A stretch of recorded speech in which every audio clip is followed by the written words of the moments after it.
Hello and welcome to day 2 of GreenBiz 25 live stream coming from you from Phoenix, Arizona. I am Sarah Golden, VP of Climate Tech at Trellis Group. And I'm Grant Harrison, VP of Sustainable Finance and ESG here with Trellis Group, joining you from this bustling, busy, somewhat noisy hallway full of what my estimation to be is very happy GreenBiz attendees. There's my GreenFin bias. Coming to you in October, GreenBiz. Yep. Yes, indeed. We are sitting right outside of the keynote stage. We have all these attendees that are wandering around us. And what would you say the vibe is here? The vibe is just right. I love GreenBiz because it's got all the original players in this industry, including Jill Demain from the main stage yesterday, who's been doing this work since you had to fax your orders to suppliers to get more sustainable options. I understand a fax machine is a physical machine you feed paper to send a message. So we've got the original players in this space and newer folks to the industry trying to get a sense of how to do their jobs, and it's just right as a result.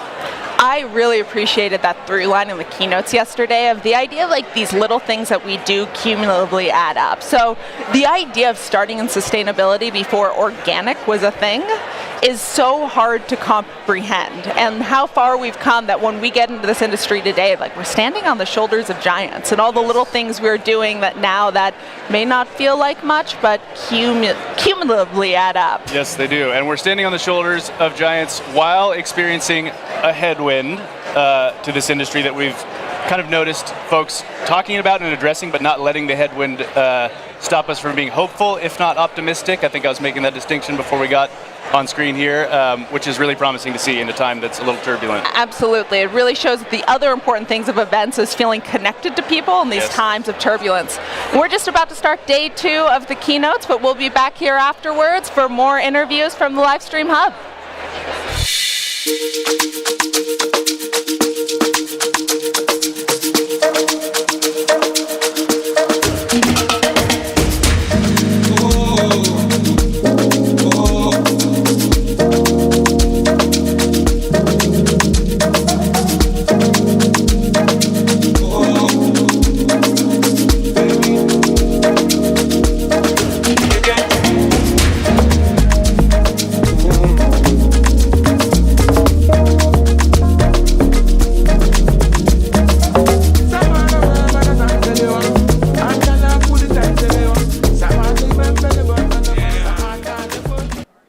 Please welcome the Mayor of Phoenix, Kate Gallego.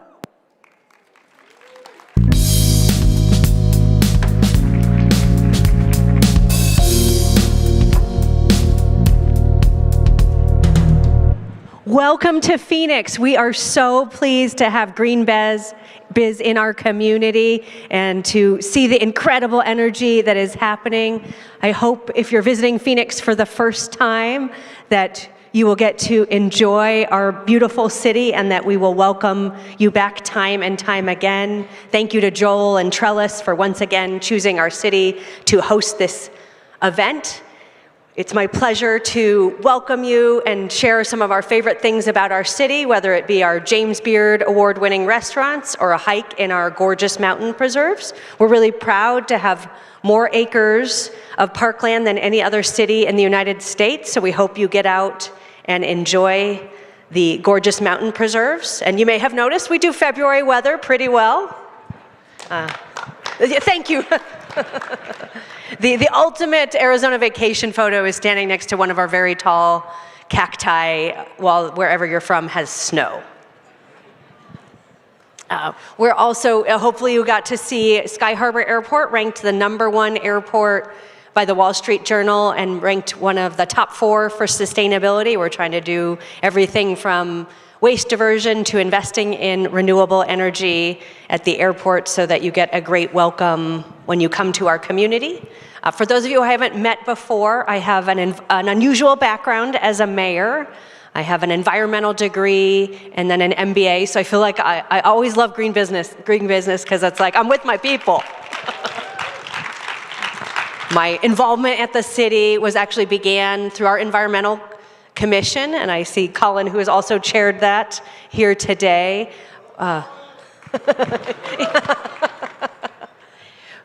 First thing I did at the city was work on our renewable energy standards, particularly around solar, and so hopefully as you take off with your flight, you'll see some of our solar installed on buildings. We just had a wonderful election in 2023 in Phoenix, where our voters voted overwhelmingly to invest more in clean tech, and particularly around solar and heat, as well as the continued support for our open space. And that maybe brings me to one of the comments I hope to leave you with, which we have been in a period of incredible national leadership in our country driving sustainability, and now I think the business community and local government, as well as many states, is really going to step up and be where the action is.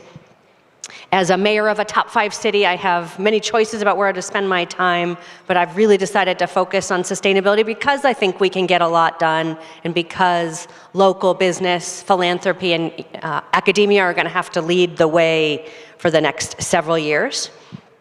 I have the pleasure of chairing Climate Mayors, which is a group of hundreds of mayors all across the United States that work on climate change. And we're really seeing that cities are going to have to step up in new ways. I represented the United States at U20, G20, which was in South America last year, right after the election.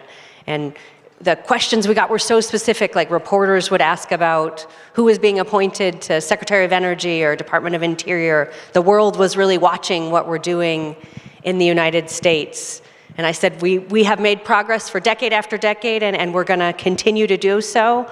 Folks in the business community are going to have to step up in bigger ways and be more creative. We, as mayors, particularly with climate mayors, are working to help cities get new local funding. How do you continue the progress and new partnerships? And we've had good record with that in Phoenix.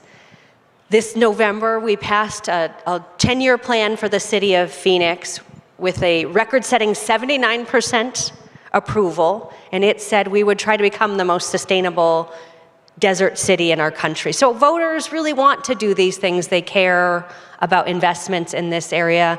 People who are directing capital at businesses care about sustainability, and so I feel we have a strong foundation for continued progress. Phoenix has some really unique opportunities and challenges. We have had longtime indigenous leadership on water stewardship and other environmental issues. We're very focused on heat mitigation, and we have some very unique political dynamics. That means we have to focus on multinational partnerships and really try to be pragmatic. There are some issues that are incredibly bipartisan here, like support for solar in America's sunniest city is very bipartisan and broad, and we have other areas that are a little bit more political. That was my sensitized version of that. Yeah. If you don't know much about Phoenix, we have a very diverse economy. Tourism is an important part of it, and you can see why. We also have a burgeoning semiconductor industry and companies that are really leading in developing incredibly energy efficient chips and supply chain innovation. We have a strong electric vehicle industry, and we're the largest autonomous vehicle zone in the world right now. We're putting a big bet on circular economy. No one ever tells the mayor they want more landfills, and we have an incredible partnership with Arizona State University, who may be our most important partner on sustainability, where we're trying to develop a whole campus around the circular economy. We're trying to change the way we do development so that water use policy is at the forefront of decisions, and we've implemented a sustainable desert development policy to try to get more of our beautiful native desert landscaping throughout our community, which tends to be more heat resilient and a perfect match for also just showing off our unique flora and fauna in this community. We also are working on waste diversion with a variety of different companies, including Mill and Recycled City. We're promoting their services in exchange for waste diversion data, which will help us with our goals to half waste by 2030 and achieve zero waste by 2050. We are also working as hard as we can on reducing our greenhouse gas emissions, and so many of our partners are here today, so whether you're helping us collect the data or manage our buildings more efficiently. We really appreciate the partnership. So again, I hope you get a chance to enjoy our beautiful city, taste the diverse food, and enjoy the great culture that is here. We have the largest musical instrument museum and one of the most fabulous museums of indigenous art anywhere. So if you like museums, you're in a great place. It's also a wonderful season for sports and just outdoor recreation. Thank you so much for your commitment to sustainability, both as a mom and as a mayor. We appreciate the work you're doing here today, and we hope you have an incredible time in Phoenix and an incredible GreenBiz.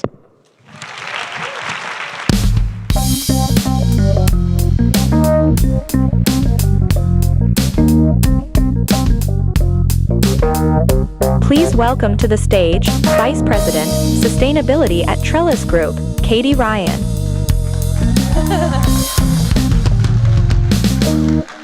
Hi, everybody. Welcome to day 2. It's so good to be all together again. I hope that you got to enjoy all the things that we offered yesterday and this morning. We love to try out new things, so I'm particularly curious about your attendance at our water program and our advanced perspective sessions. Our reception got a little fancier. Anyway, I'm super interested in your feedback, so of course, stop me, say hi. I wear the bright colors for a reason, so say hello.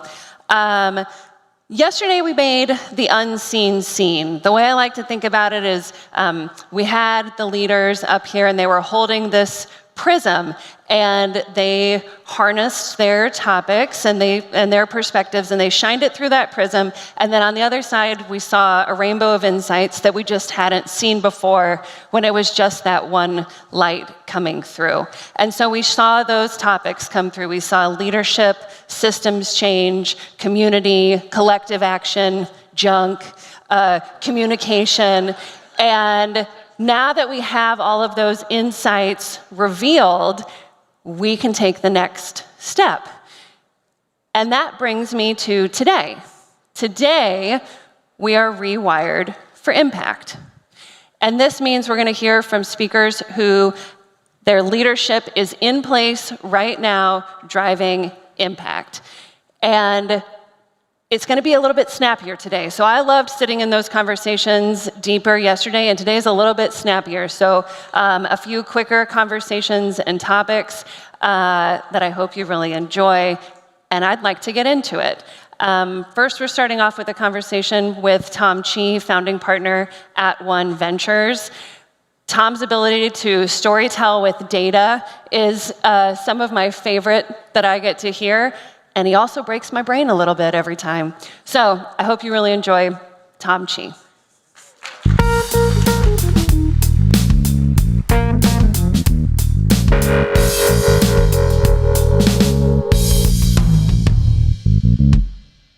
Yeah, so every year I speak to my annual general meeting, which represents over $1 trillion of capital in the room, and I deliver a speech called The State of the Planet. This is a massively abbreviated version of that, but let's just jump right in. So what you see in front of you is the world's largest wetland. It's the Pantanal in Brazil, Paraguay, and Bolivia. And it is 42 million acres in extent, about 65,000 square miles. So if you made that into a square, it'd be 255 miles by 255 miles on a side. It's enormous. But also this past year, it was on fire. And something like this should already drive a bunch of dissonance. The wetland was on fire, right? Wetlands are defined as lands that are continuously submerged, or at their driest, they are fully saturated with water most of the time. These are not the landscapes that are supposed to burn. But yes, this past year, the largest and most biodiverse wetland on planet Earth burned, and great article on it. You can see the bottom part is what it looked like it was burning, and the top part is what large swaths of it look like now. Now, that's not the only place that we're losing, right? We're also losing, besides all these places on land that were unthinkable that we would lose them, we're also losing a lot in the oceans and across all the species. So up here is a graph from NOAA which shows the kind of temperature and bleaching risk for corals in those locations around the world. And this is a snapshot in late 2024, which is on the tail end of 2 years of record ocean temperatures. Now, the estimate is currently that in 2024, between 30 to 40% of all coral reefs on planet Earth got into that temperature range that leads to mass bleaching and reef collapse. We actually don't know what percentage of that we fully lost already, but it's very substantial. We're in the years where the largest and the biggest proportions of nature that we're going to lose are going to be lost in this decade and the next decade. And I don't know what historians are going to end up calling these decades, but I would propose that we call them the big lost decades. Because once you lose most of coral reefs on planet Earth, and we're actually on pace to basically wipe out coral reefs as an ecosystem from planet Earth by 2055, then you can't lose any more, right? I mean, these are the decades where it happens, and then after that, you can't lose past zero. And you can see, talked about stuff on the land, we talked about stuff in the oceans. The graph on the bottom comes from a Nature, it's a short paper on how we're doing in terms of biodiversity protection for our threatened and endangered species. In quick summary, if you guys don't want to read the whole paper, going really badly, protecting hardly anything. Now, fortunately, the markets have been responding a bit. And as mentioned in the intro, I'm the managing partner of @One Ventures. So I work in the venture space, and these numbers are from venture capital. So the good news is that, hey, billions of dollars have kind of flooded into the space. But I think it comes with a little bit of nuance there as well. Because you can see that things like spiked up in early 2021, and then it declined for 8 quarters in a row, so 2 years straight of decline, finally leveling out around now, a bit higher than where it started.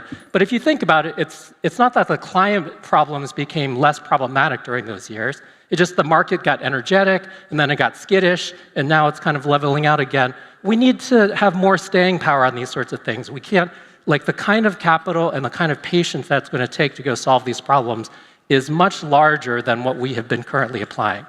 In addition, the proportion is kind of messed up too. So if you look at the cumulative climate investments by vertical, you'll see about 30% of it has gone into transportation, and specifically for cars and light trucks. Now, that represents only 6% of the emissions mix, right? So if 30% of your capital is going to go deal with 6% of the problem, you're 5x, overcapitalized on that thing, which actually means that there's entire other sectors which are driving more emissions than light vehicles that are under-indexed by 10x, under-indexed by 5x in terms of the capital that it's seeing. So even though there's good news that the market is responding, we're responding in these kind of uneven ways, and we're responding in ways that aren't necessarily in the profile of the problem that we're actually trying to solve. Now, I think this is the really kind of critical graph, and I'm sure you guys have seen variations of this many, many times. All those trajectories are basically trajectories for average temperature rise by the year 2100. So I don't think I need to explain what this graph is deeply to an audience that's sophisticated like you guys. But I will mention what I annotated on top of the graph. So the red line is today, simple enough. And then the blue bars, that first blue bar is roughly the time period that every single person in this room will die. And the bar after that is roughly the timeline where all of your kids, if you have young children, will die. And the bar after that is when their kids will die. And the bar after that is when their grandkids will die. Right? Somewhere between those last 2 bars, if we stick with it, if we actually push really hard, the ice caps will start to refreeze. That's the time scale that we're talking about now. Right? There was a time period where we could have addressed all this stuff in 20 years, 25 years. That was 1985 when Carl Sagan gave a congressional testimony. There was a way to go head it all off in a quarter century. By the time we signed the Paris Accord, we were signed up for at least 100 years. Now we're in the category of 160 to 200 years before we get to the point that the ice caps reach maximum melt and start to refreeze. That would be my indication that we're actually moving toward repair. Now, that doesn't mean everything's fixed. That's the start of repair. then there's a pretty long time period as things get back to something like the world that we inherited in the first place. And I think it's really important to understand the magnitude of the work that we're doing here. It is something that, if we succeed, will span 2 centuries. And it begs a really important question that I hardly hear talked about at these sorts of events. Because whenever you're talking about, with business people, with entrepreneurs, with investors, all that sort of thing, we talk about scale all the time. Scale, scale, scale. But all that we mean by scale is scale in space, scale across geographies, scale to a larger user base. And I think when we're looking at a problem that is going to take us 150 to 200 years to actually reach repair, look, there's very important things to do this decade, next decade, the decade after that. These are the decades where we're going to lose most of nature, right? Luckily, there'll be a little bit of nature hanging on just long enough, like in little pockets that we could pull it back from, just long enough for us to be able to work this out over a couple hundred years. But if we don't start talking about the tools to be able to go scale in time, we're going to really miss the opportunity that is in front of us. Now let's talk about some of those tools to scale in time. And we'll start with the biggie, which is grief. Now this is a photo of me in Hawaii. I'm immediately below my hand. There's a 300-pound green sea turtle saying hi. I guess I'm saying hi, who knows? And in the top right is the neighborhood I lived in. That's the bay, near where I lived, or like a little inlet of the bay. The bay is a little bit out from there. And if you popped in the water, you would see something like what you would see in the bottom right. And I lived next to this reef for about 5 years. I got to know it really deeply. It was filled with colors of every color, corals of every color of the rainbow, life coming out of every pocket and pore. And then in the year 2011, I watched that reef go from that state to gray and brown and no life in less than 2 months. And when you live next to a reef, you really start to get to know it like an apartment complex or a neighborhood. Watching that reef die was like watching all of my friends and neighbors die and move away. And even though I'm a scientist and an engineer, I don't really have better language for it than it felt like it left a hole in my heart. And I needed to go do something about it. It's actually for this reason I ended up quitting my amazing executive job at Google to kind of have no job other than to try to figure out how to go change the trajectory of this, this thing that is actually going to wipe out all coral reefs by the year 2055. I got an early taste of it in 2011, and it's horrible. Now, grief sounds like a terrible thing. It's the emotion that a lot of times we're scared of. It's maybe, if we have any respect for grief, we think about it, it's like, oh, that person is grieving, leave them alone, let them kind of, go off in their isolation. But I would submit to you guys that grief is something a lot more powerful than that. Grief is a compass. Grief is a portal.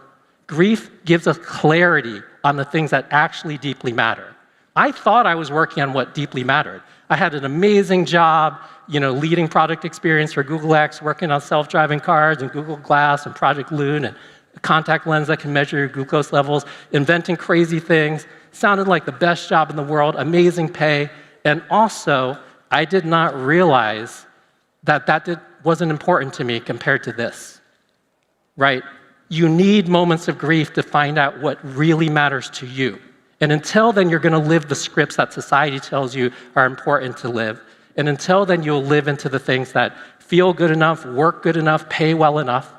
And I'm going to tell you that grief will come for you with the times that are coming.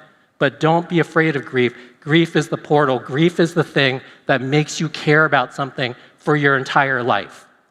And when we're talking about the tools of intergenerational care, having a tool that allows you to care about something for your entire life is an amazing tool, because it needs to not just be one life. It needs to be several generations in a row of lives that care this deeply.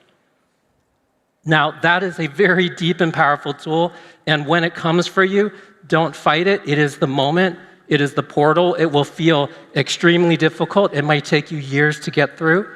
But on the other side of it, you will find clarity in the things that you really want to fight for decades. And that's the type of fight that we're in. Now, how else have other societies and other parts of nature solved this problem of doing intergenerational care, achieving goals over hundreds of years? Well, this image is from the Iowa tribe. I visited them in Kansas. And if you look at the close-up, which is over on the side of the images there, their society was built, formed into 9 different clans. And every one of those clans was earmarked to go and get to know and take care of a specific species. And if you look at the species up there, you got the wolf, you got the beaver. Sadly, you have the passenger pigeon, which is the major pollinator of North America, the bison, right? And to a T, every single one of those 9 species that they form their societies around is a keystone species. And in that, they already showed us something really powerful, right? If your generational goal is for your society to go take care of its keystone species, you can last for an incredibly long time. And this is another way that we're able to go encode goals over a longer period of time in the basic fabric of society.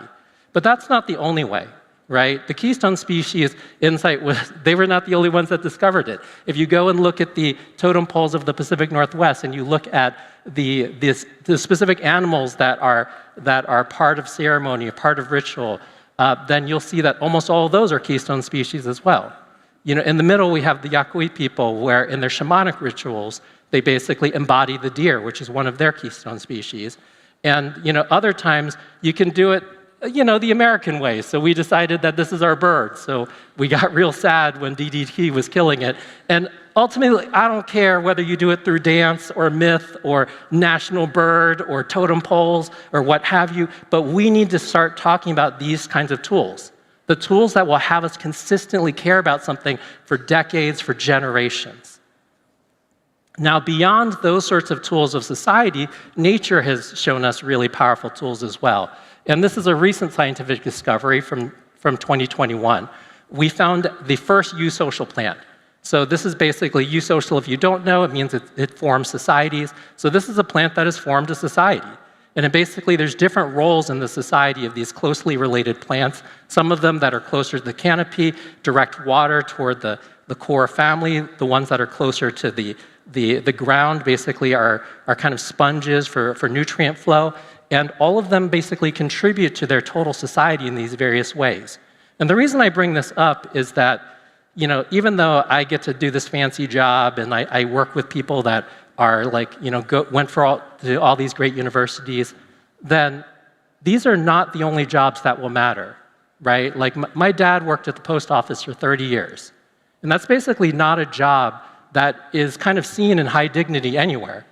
But then the pandemic hits, and all of a sudden, it's the nurses and the post folks and the people that are cooking and delivering our food, which are suddenly the most important people in the world. And the truth is that they were never not important. Right? And if we are to go and last through these generations, we need to re-dignify all these different elements of work, right? Because it won't just be the entrepreneur like doing a hotshot pitch on stage, or the person who had a great exit, or the person on the cover of a magazine. It is also going to be the post workers. It is also going to be the folks that are the solar installers. It's also going to be the people that are changing out heat pump systems. It's also going to be the people climbing ladders and nailing things in every day. That is deeply dignified work where we need to think differently about as a society as to how it matters to us. Right? And grief will ask, yes.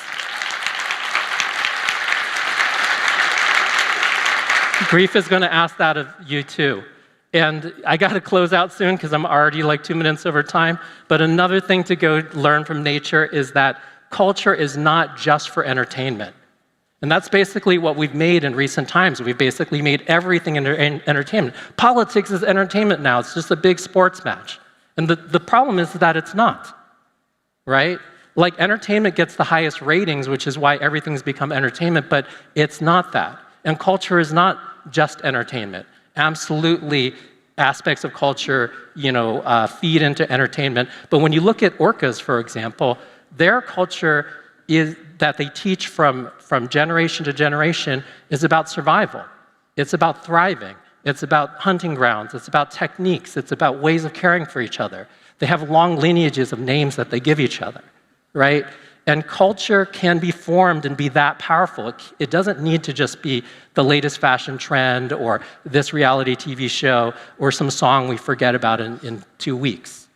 We need to reclaim culture for ourselves. It is not about entertainment. It is about our survival deeply. And the last thing I'll leave you with, given that this will take generations to go through, I mentioned that I lost my coral reef, and shortly after I lost my coral reef, I met all these coral scientists, including Ruth Gates. And I remember after meeting her, she was such a bright light. I thought to myself, man, probably the future of coral reefs, 70% of it hangs on the kind of work that she's doing. And then in 2018, she passed away.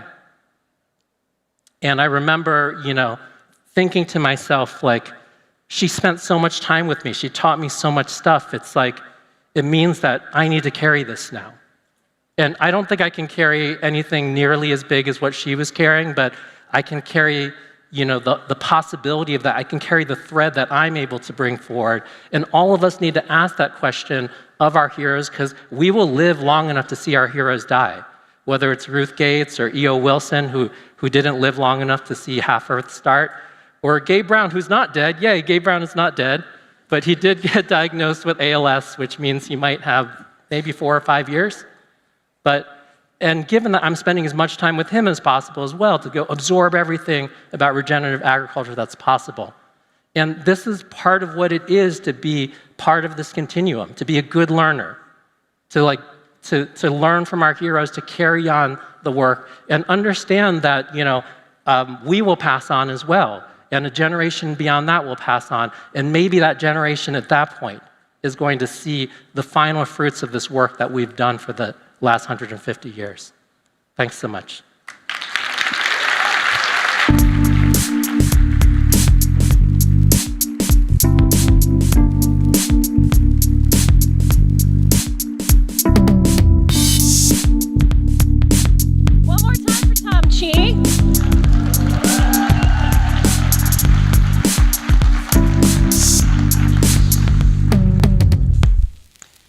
So Caroline Spears is the executive director of Climate Cabinet. Climate Cabinet calls themselves Moneyball for policy, which I really like. They use tech and they track races and policy and see which ones are the best to put our money and our votes behind. And so when I talked to Caroline, I was telling her about a kid that I grew up with. I loved his family. He became a politician. What did she think of him? And she said, I work in votes, not vibes. And I said, GreenBiz is going to love you. Please help me welcome to the stage Caroline Spears.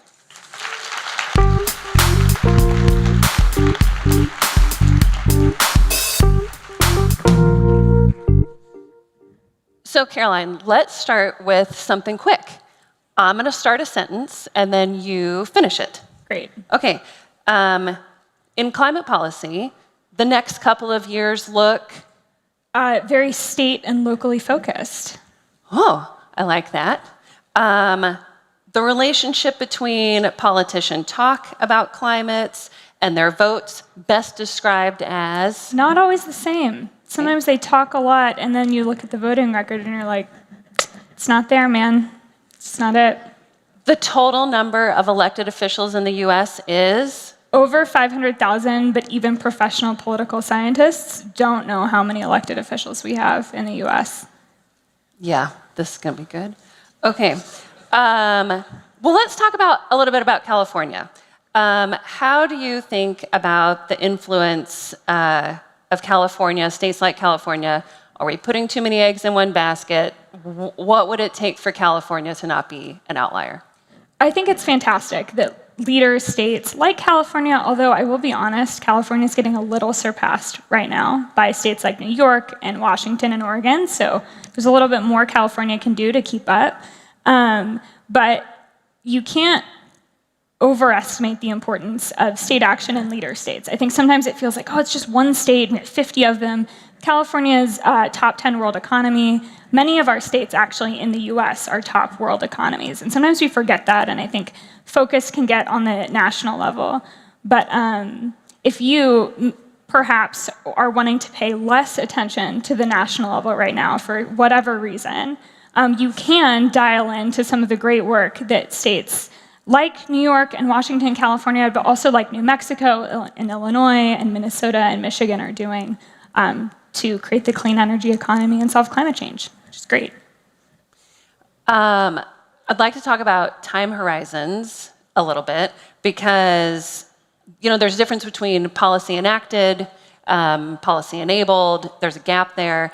And so I'm curious how you think about time horizons and maybe more specifically, like how much damage can one politician do? How much opportunity does one politician have? And I just want to say, we're not talking federal.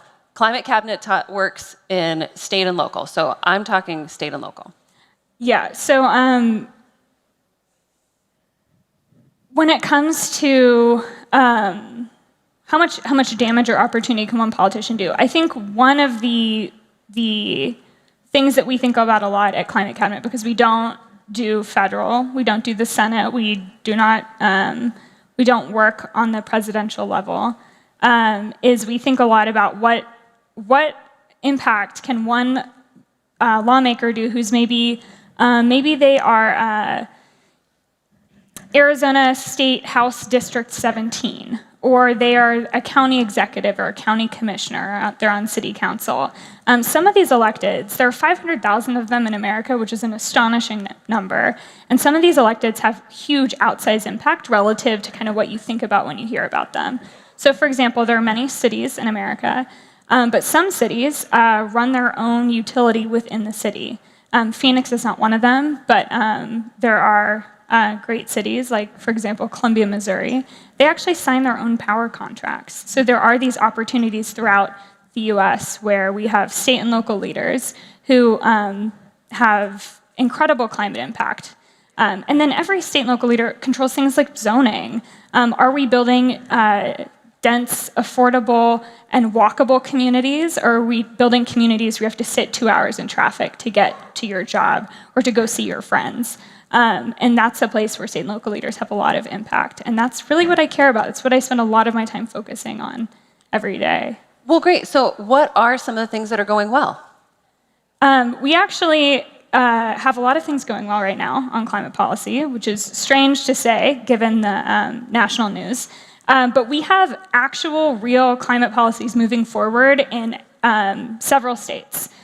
We have climate policy moving forward in Illinois. They're considering an incredible transportation package to solve that issue of you shouldn't need to drive 2 hours to get to your job.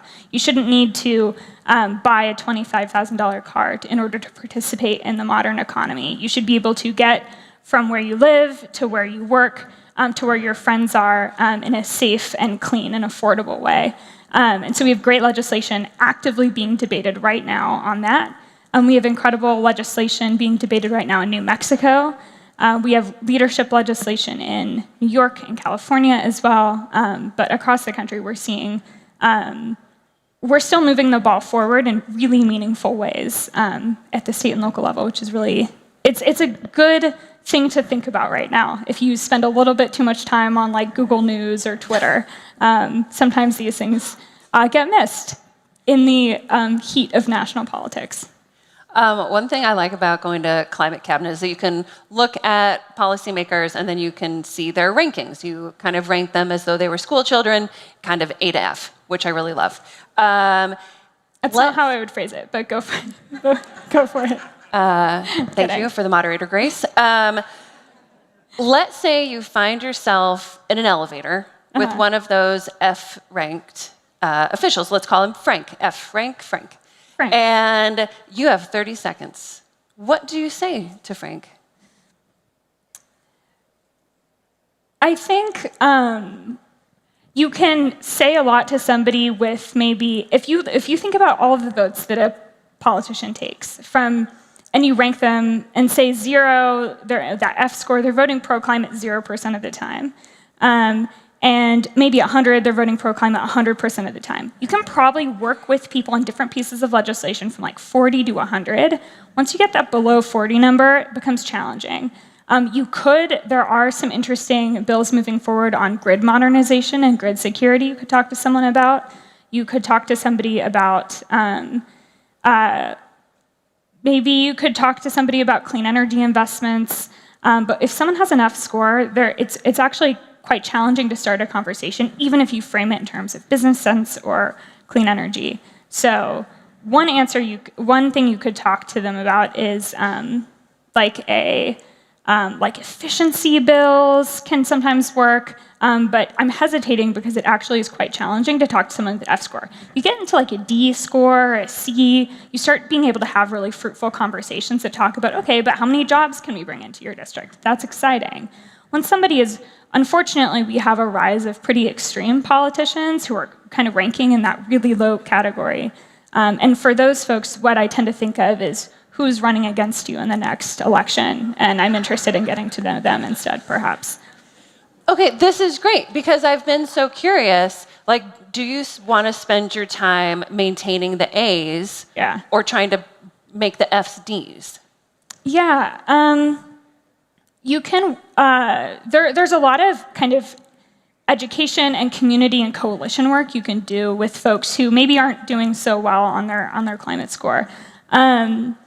On voting on climate change. One example that I've seen be really successful is you can do tours of existing facilities that exist in or near their district. So arranging kind of lawmaker tours saying, here's the businesses that we're building in your district that are creating real jobs for people who live here. Making it as tangible as possible and not some hypothetical can really help. Because people really connect with other people and they connect with stories, and that's been a really successful way that you can kind of work with somebody and make them better on climate. And it takes time, but you can get there with folks, as long as they're not so extreme. I think it's important to call out that there are a group of people who hold office who are very extreme, and at some point, you really want to focus on moving folks who you can work with up the ladder of engagement and saying, how do we get these folks on board, and really bringing to bear all how this helps. We heard Mayor Gallego talk about water and water quality in Arizona. How can this physically improve lives, and having tangible, hands-on experiences that illustrate how that's beneficial. I think we're seeing some of that with the federal, like Inflation Reduction Act defense, arranging actual tours of here are the jobs created, here's how the tax money from this new clean energy facility is actually benefiting your school district. Things like that. I'm going to close with one wish. We're going to call it Magic Inbox, like a magic email inbox. That sounds dreamy. And let's say you have this great conversation on stage. You walk off, you check your phone, you open your email. It's the big one. This is the email you've been waiting for. What is the subject line? Who is it from? I think the most exciting emails I'm going to get this year really are around,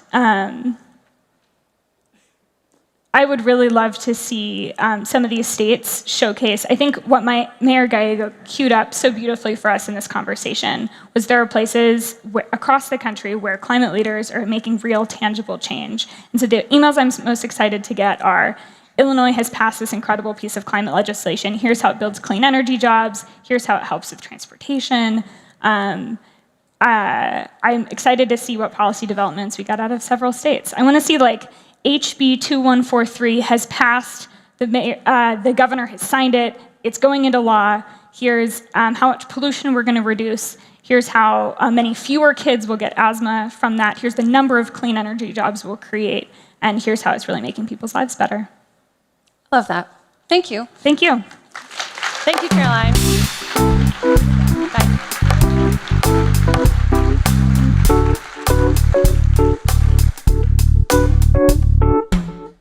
Shamal Idris is the CEO of the organization Search for Common Ground. And when I was talking to him about conflict, something probably all of us are experiencing now, personally, professionally, both, he talked about conflict as a metaphor, fire is the metaphor. And that fire, when it's used, in some ways, you're using it to cook food and using it for light and heating your s'mores. And then other times fire becomes urban wildfire that destroys homes and neighborhoods or is a part of your natural ecological system. And it's just a matter of how the fire shows up. And this could not be a better time to talk about how to manage conflict. And as if you're not as excited about that as I am, GreenBiz legend and now SVP and Head of Sustainability at Universal Music Group, Dylan Siegler, will be moderating this conversation. So welcome Dylan and Shamil to the stage.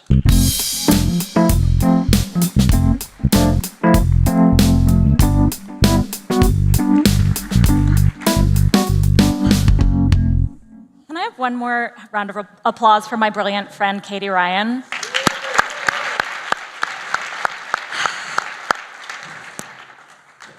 Shamil, Idris, we are here on this stage today because the organization that you lead, Search for Common Ground, suggests that conflict can be an engine for progress.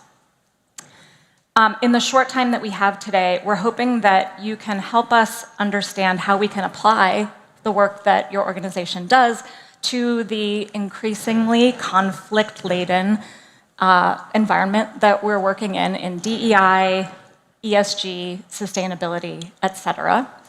I first came across Search for Common Ground because our team at Universal Music Group brought in Shamil's team from Search for Common Ground to help us work through some really tricky political fault lines that had emerged in our organization, which is otherwise a really, really friendly culture. And so what I'm hoping we can do today is give a sense of how we might be able to really apply the work that Search does to the brands that we work for. Many of us have staked our professional careers on the idea that positive impact comes from associating brands with DEI, sustainability, ESG. And those terms are now, in some cases, perceived as too controversial to even bring up in certain boardrooms. So I want to start, Shamil, with giving you a chance to help us understand the kind of work that Search for Common Ground does globally. Sure.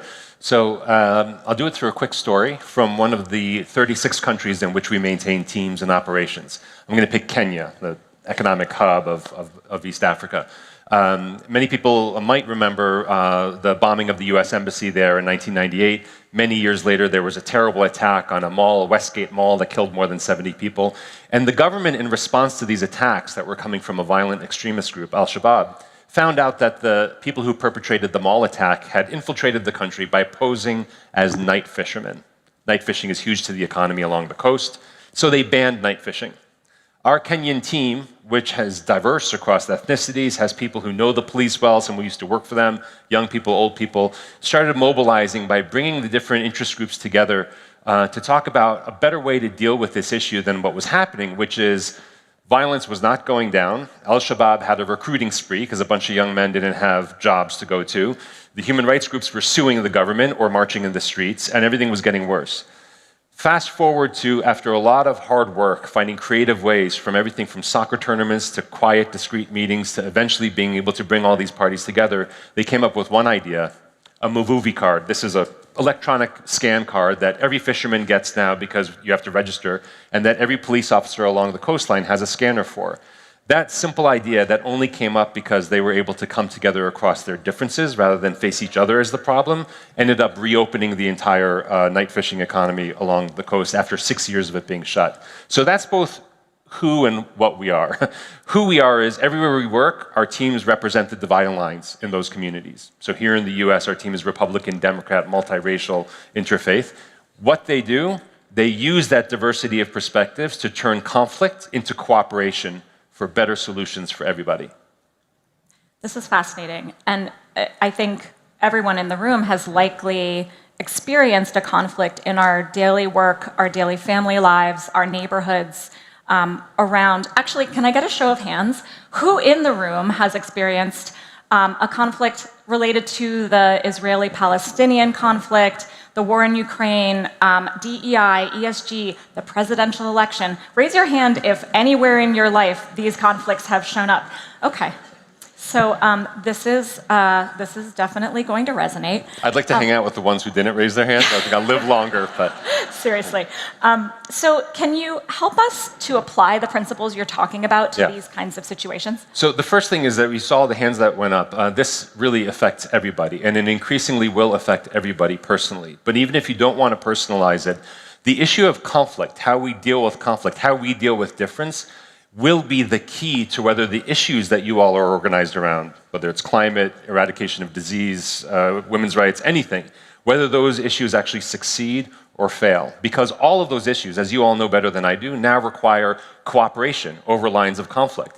You need cooperation between companies in the same industry that otherwise are rivals. You need cooperations between nonprofit advocacy groups and companies. You need cooperation between US and China if we're going to solve any of these issues. And so this is actually the core dynamic of all of the issues that we care about. And briefly, I will just say, there's a lot of reporting, Harvard Business Review and others say the most effective teams are the most diverse teams. What they don't share is that the least effective teams are also the most diverse teams.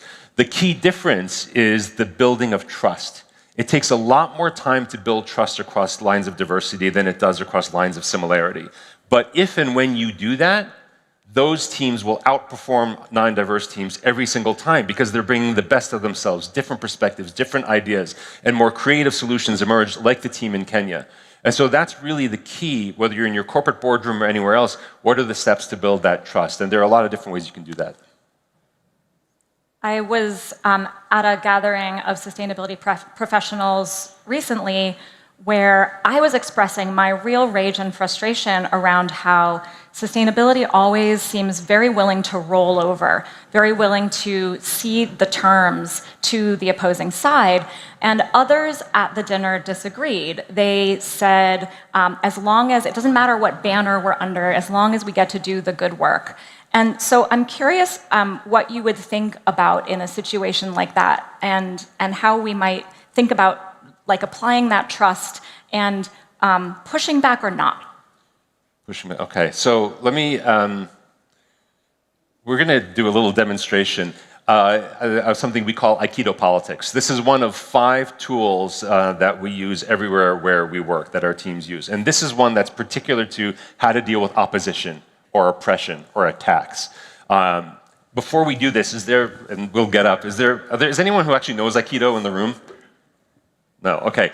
So I'll explain why we call it Aikido politics in a moment. But there are 2 ways of dealing with aggression or attacks that we all know. The first, go ahead, Dylan's gonna push me, is that one. That's the rollover one, or the, I think she really enjoyed that. That's the what response? Flight. We've all heard of that. Do it again. What's that response? Okay. The first response, if you think the flight response is weak, raise your hand. If you think it's strong, raise your fist. First response, the flight response, is it weak or is it strong? A few people are raising, okay. How about the second response where I push back? Is it weak or is it strong? There are a lot more fists of those who raised. Okay. I would say that both of them are weak because they both allow you, they force you, they require you to respond directly to what somebody else is doing to you. You're either rolling over the way they want you to, or you're exactly copying the engagement with them in the way that they're engaging with you. I don't want to hurt Dylan, but because she started pushing me, I'm doing something that might hurt her. We'll try one more response. Now, the Aikido response comes from the martial art of Aikido, the goal of which is really profound. It's to get both you and your aggressor to a safe space. I'll say it again, to get both you and your aggressor to, if you go on YouTube and you watch an Aikido master, you'll never see them hit anybody. They're constantly deflecting the blows by 5 degrees, sometimes flipping their aggressor, but keeping them safe. And I'm going to tell you a very short story about a very difficult example of this in one of the most difficult environments in the world. The day that the Taliban took over in Afghanistan, the director of our Afghanistan team, who is the only woman leading, the only Afghan woman leading an international organization in Afghanistan today, is our director there. And the day that the Taliban took over, our team was scared, and they said, what are we going to do? And she said, everybody go to let's see if we can get to the office. The women stay home, I'll go, the men go, and we'll see. In front of the office, as there had always been, there was a police checkpoint, except now instead of the police being there were all these soldiers, Taliban soldiers with their machine guns. Zura told our head of programs to go out and say to them the same thing they had said to the police for years. It's really hot, it's August, you don't have any water, there's a spout on the outside of our office. If you need to fill your canteens, you can come and do that. Within an hour, there was a heavy thud on the door. All these men with arms said, "Thank you so much. Can we pray in your courtyard? Because it's really crowded in the street and there's nowhere for us to pray." That was really awkward. So under Zura's direction, our team said, you know what? This is a community organization. People will be scared if there are a bunch of men with guns here, but we understand your problem. Can you do it for no more than a week, but find another solution? They did that. Every day has been a negotiation like this. It's not giving in, but it's also not fighting. Fighting back will get them killed or thrown in jail. This is Aikido politics at its finest, and if you can do it in Afghanistan under Zura's leadership, we can do it anywhere. We'll have a roundtable lunch later for people who want to hear about the other 4 tools. Shamo, thank you so much. Thank you.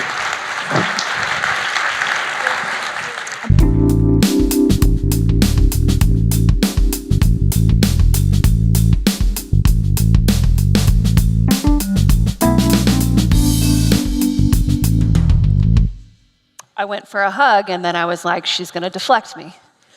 I'm really excited about this next session on the main stage. This is a session that we're calling Vulnerageous. Hat tip to Shauna Rappaport, a longtime Trellis Verge leader for us. We love Shauna. Shauna came up with this word, vulnerageous, and we are putting it to use on the main stage. Stuart Goldsmith is going to lead this. He's our favorite climate comedian, of course, and I'll let him tell you a little bit more. Stuart?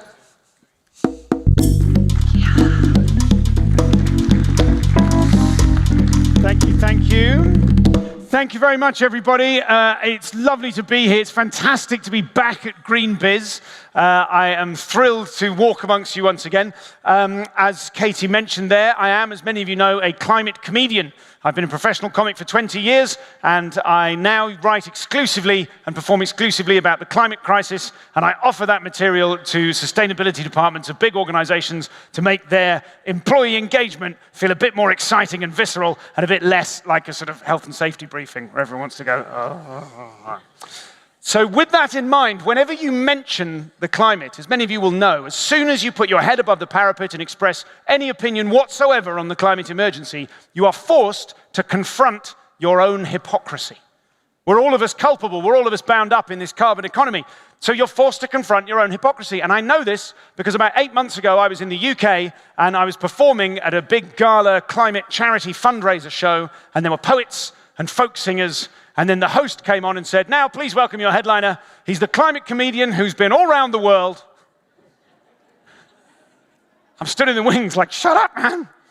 But he's not wrong.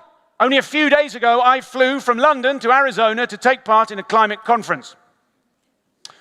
Obviously, I thought to myself at the time, that's way better than flying from London to Arizona and not taking part in a climate conference. I was looking daggers at everyone else on the plane. I bet you're not going to GreenBiz, you disgust me. I wrote a joke specifically for you. Before I tell you what Vulnerageous is, I wrote a joke that I can only perform here at GreenBiz. I wrote this yesterday, and thank you for those of you who I've buttonholed and said, can I try this out on you? This is a joke that can only be performed in this room. It's never been practiced or done before. It's this: how many members of the sustainability team does it take to change a light bulb? The answer being 1, which is lucky because there is only 1 member of the sustainability team. Thank you very much. Feel free to use that and pass it off as your own. So that brings us to this time in which we have to be empowered. We have to be hopeful. I think it's only in the context of crisis and our challenges that we can be hopeful, that we can show vigor. And on that basis, for you in the United States, you must be feeling very vigorous indeed just now. So we need to show up now more than ever as our authentic selves, as our real authentic selves. And so we must be vulnerageous. Now, like a lot of you, I heard that word, and for the first time I thought, what does that word mean? It is, of course, a portmanteau. Initially, I thought it was a combination of the words vulnerable and outrageous. I hoped for a moment that we were doing some kind of sustainability burlesque. I don't know what that would look like. That would probably be me coming on dressed as the Arctic permafrost and then very seductively removing a layer every so often. That would be quite nice. Every comedian aspires to be on stage telling jokes that only we can tell. And in order to do that, we have to be both vulnerable and courageous. We have to continually ask ourselves, what am I pretending? What are the layers? What are the obstacles? What are the hurdles that I'm putting between myself, my authentic self, and you, my audience? And you have to strip those away and strip those away, and that is the work of a lifetime. We are going to ask one of you to come up on stage and share with us a 2-minute story in which you share with us your most authentic and vulnerable self. But don't panic, we've already chosen them. I can see a lot of you going, oh no, not me. Please, not me. So your job is to make them feel wonderful. This person came to a workshop here yesterday, and about 20 or 25 of us sat here. We had a workshop where we tried to share things with each other, to tell each other things we would rather not tell, and to share our authentic and most vulnerable selves. So your job is to make this person feel wonderful, to help them shine with pride on their way up and on their way from the stage. Please welcome to tell their authentic 2-minute story. Give it up for Chanda Balakumar.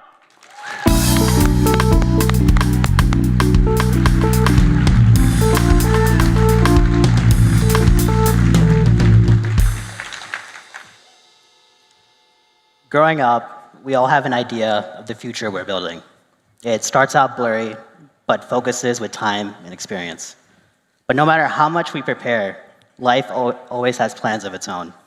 We brace for storms, predict disasters, and still, change comes.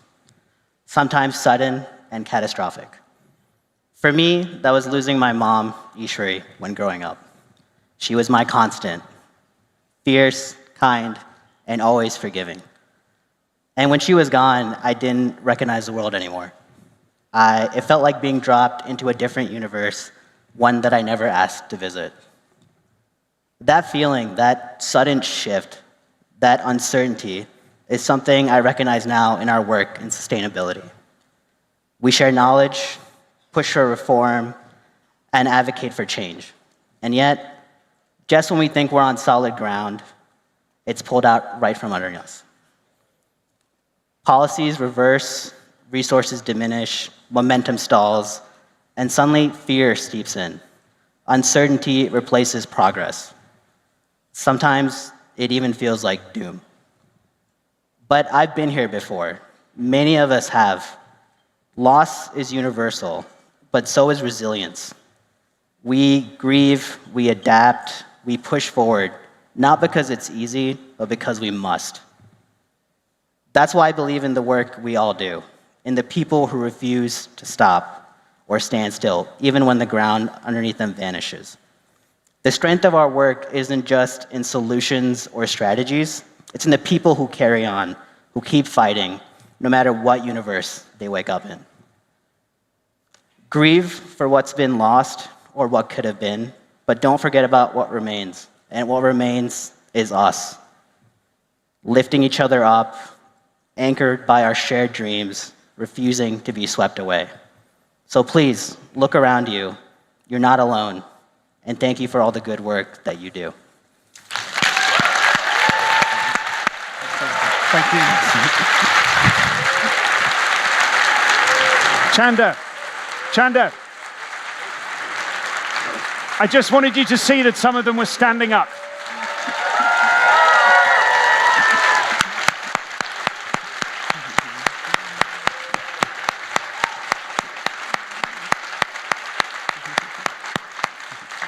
Thank you very much again.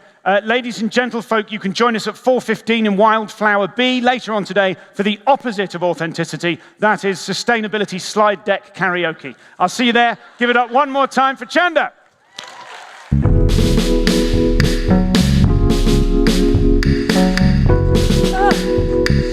God, we have the best jobs in the whole world, don't we? Okay. I can't wait to bring up Bryan Lewis. He is our Managing Director for the Emerging Leaders Program. If you've been wondering, who are those people that get the front seats this whole time? It's our wonderful Emerging Leader group. Brian's going to tell you more about them and then be joined in conversation with Archie L. Jones Jr. Brace yourselves because he's a coach, a CFO, a leader, a Harvard business professor, and just has the biggest heart out there. So you'll get to see both of them on the stage. First, let's welcome Bryan.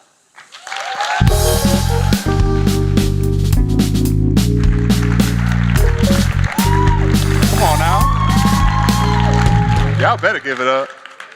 All right, welcome GreenBiz. Hello, hello. All right. So I got asked an interesting question yesterday. It was, if there were 1,000 people in a room, you know where I'm going with this, right? If there were 1,000 people in a room, just so happens to be so, what do you think you could do better than all of those 1,000 people? And I gave an answer. We won't talk about that right now. But I thought about that question a little bit more last night. I thought about our Emerging Leaders Program. I think that our Emerging Leaders Program creates space for people to feel like they belong.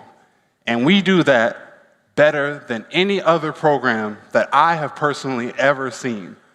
And I think that that's something that I stand on and that we stand on. Our Emerging Leaders Program, which is sponsored by Diageo, thankfully, grows the next generation of sustainable professionals of color in the climate and sustainability industry. We connect people to their opportunities that they want to connect with at GreenBiz, for example. We bring them to the conference free of charge and give them access and opportunities to see themselves in the sustainability industry upon which they are leaders. And it's important for us to make those leaders feel like they belong. Are you all with me? So, with that being said, I'm so grateful and honored and blessed to introduce you all to our GreenBiz 25 Emerging Leaders. Please stand and be recognized if you would, as well as the rest of our emerging leaders as well.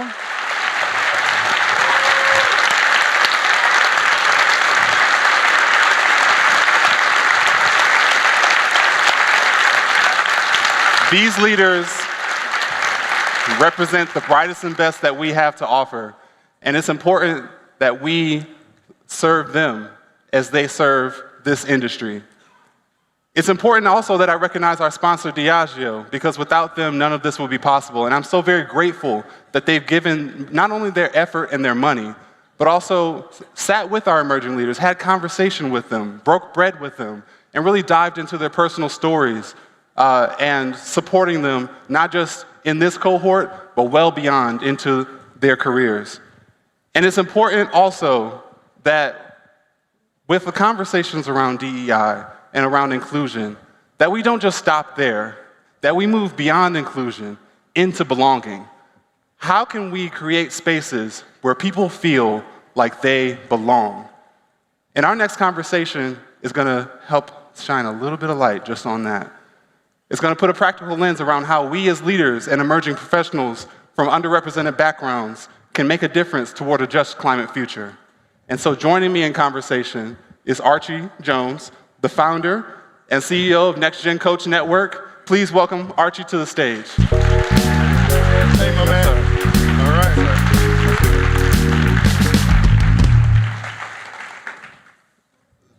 So, Archie, with all the political backlash around DEI from the new administration, I think a lot of folks in this audience are feeling a little bit uneasy. Folks are calling in their legal teams. Some folks are quietly, ever so quietly, removing DEI from their websites or their public reports. And some are even rolling back their commitments entirely. And so with that, there's a lot of noise out there and plenty of questions. Is DEI dead? What comes of the progress that we've made? And my coffee was too hot this morning. Do I blame DEI? Right? Is that DEI's fault? That's the real question. It was black coffee, too. It was. Black coffee. Yeah. We're going to get to the bottom of this. So let's get rid of all the noise and let's make it plain. How do you, Archie, think about the work of advancing opportunity for all, especially for the underrepresented, or in your case, as you would put it, the underestimated? Thank you so much for having me. So glad to be here. I've got to recognize our leaders, our emerging leaders, GreenBiz 2025, emerging leaders. What a fantastic group. Join me in giving them an extra round of applause.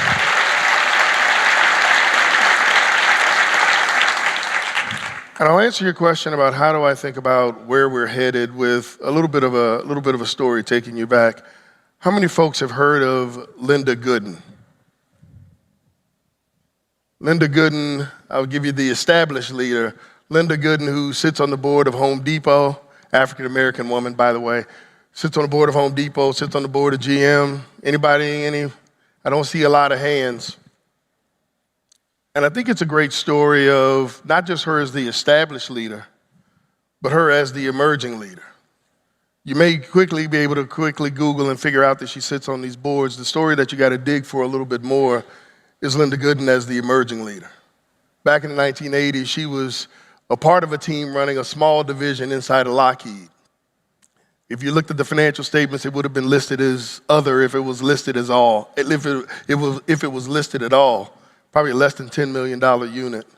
She saw an opportunity in this government IT division, raised her hand, leaned forward, asked for resources, got a lot of help, mentoring and support.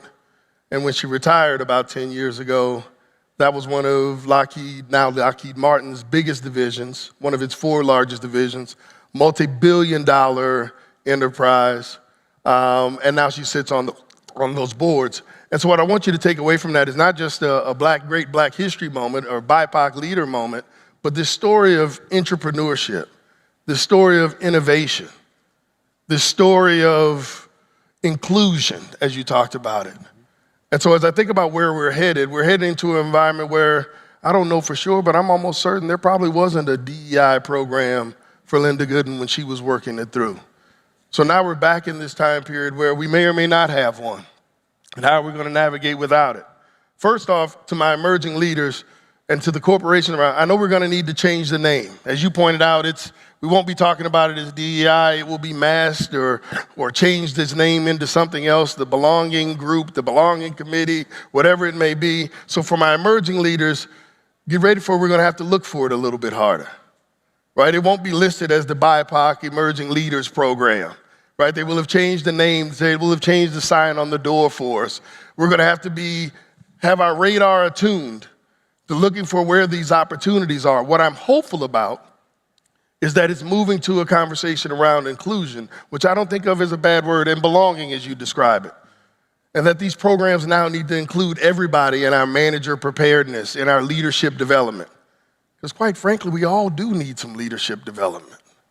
And I'll talk to you as we go through a little bit around, as I talk through, and one of the things I wanted to share as well leading off is, again, NxGen Coaching Network, we develop leaders all the time. I'm so impressed with what I've seen from this year's emerging leaders that we're going to invest alongside Diageo and actually take these set of leaders and the alumni through our Leadership Capital Workshop to help them develop as leaders. Because the first thing we've got to do is be able to invest in these leaders.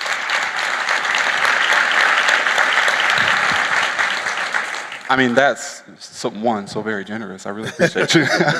And I hope other people take a cue from that. There's opportunities that we can provide just on a regular basis. And one of the things that I want to jump into is our emerging leaders, we polled them, not just this cohort, but the entire community of emerging leaders that we've engaged since 2017. We polled our entire community and found that by far, their top 2 career challenges are, number 1, a lack of effective networks and mentorship resources. So, number 1. And number 2, imposter syndrome, i.e., the experience or the feeling that you don't belong in a certain space. And I'm wondering, from your perspective as a leadership coach, as someone who's trained leaders, but also from the audience's perspective, leaders at companies that are doing good, what do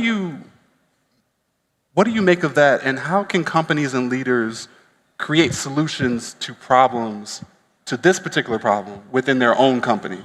Yeah.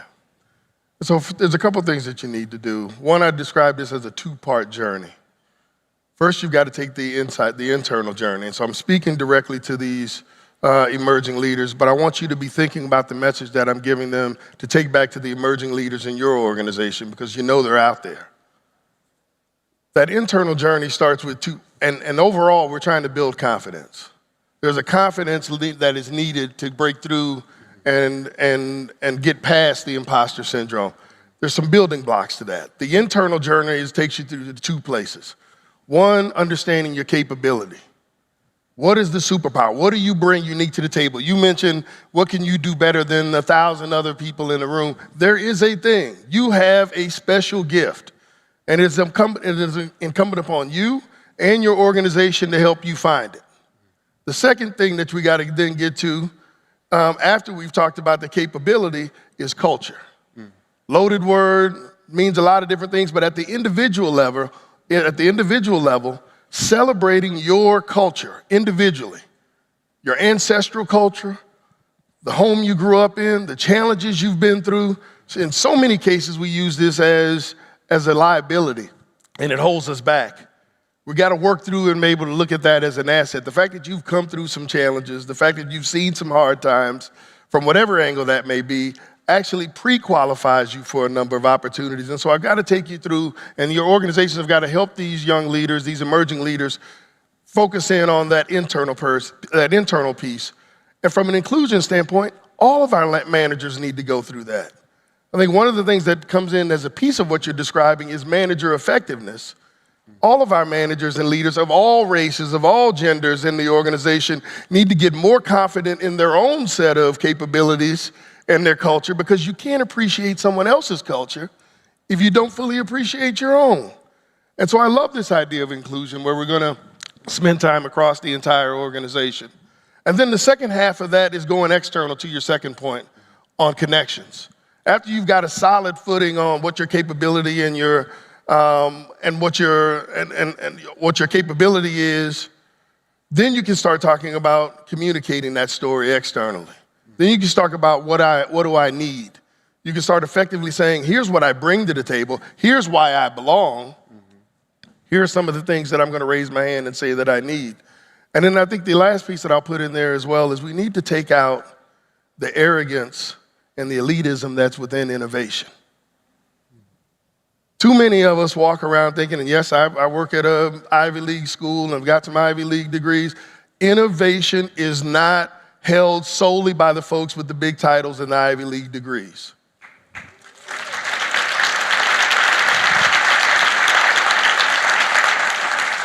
Sustainability is all about innovation, and those ideas are hidden inside of some of our emerging leaders, those on the front lines, those closest to the challenge, those closest to the customer, those who have experienced some of the downside of some of the things that we're trying to work our way through. And so we've got to, when we talk about inclusiveness, we've got to include them in the innovation conversation as well.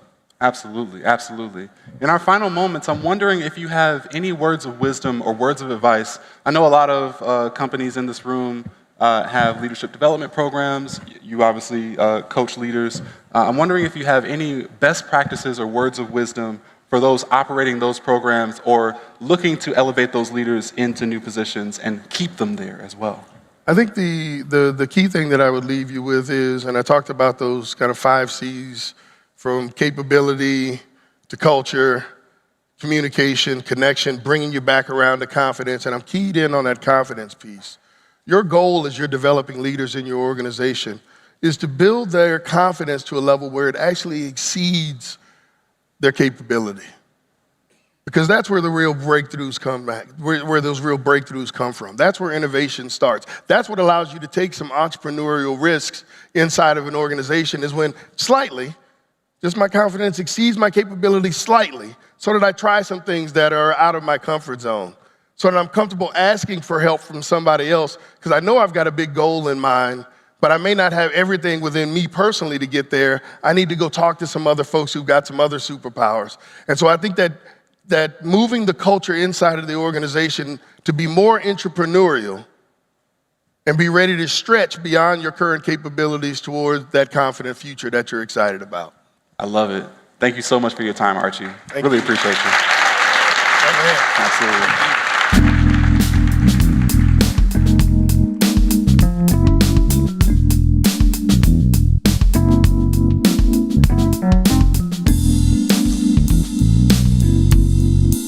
Today, we have the lucky fortune to be a part of a live taping of Climate Pioneers. Climate Pioneers is a video interview series moderated by our fantastic editor-at-large, Heather Clancy, here at Trellis. She's been doing this work for us for 13 years, but has been covering journalism in the climate space for decades. Today, she is getting to interview Marissa McGowan, CSO North America for L'Oreal. Marissa's quite impressive. She has been a CSO at L'Oreal since 2021, previously CSO at PVH, which holds brands like Tommy Hilfiger and Calvin Klein.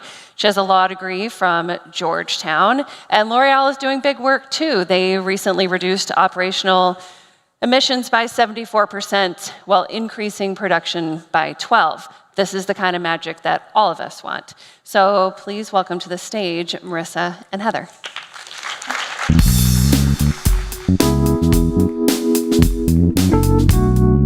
Hello, everyone.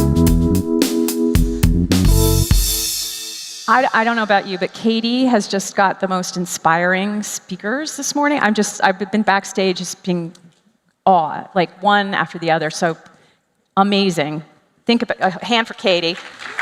I'm truly inspired by companies that are offering operational emissions reductions while growing. Like that, just whenever I see that, I'm like, I need to talk to them.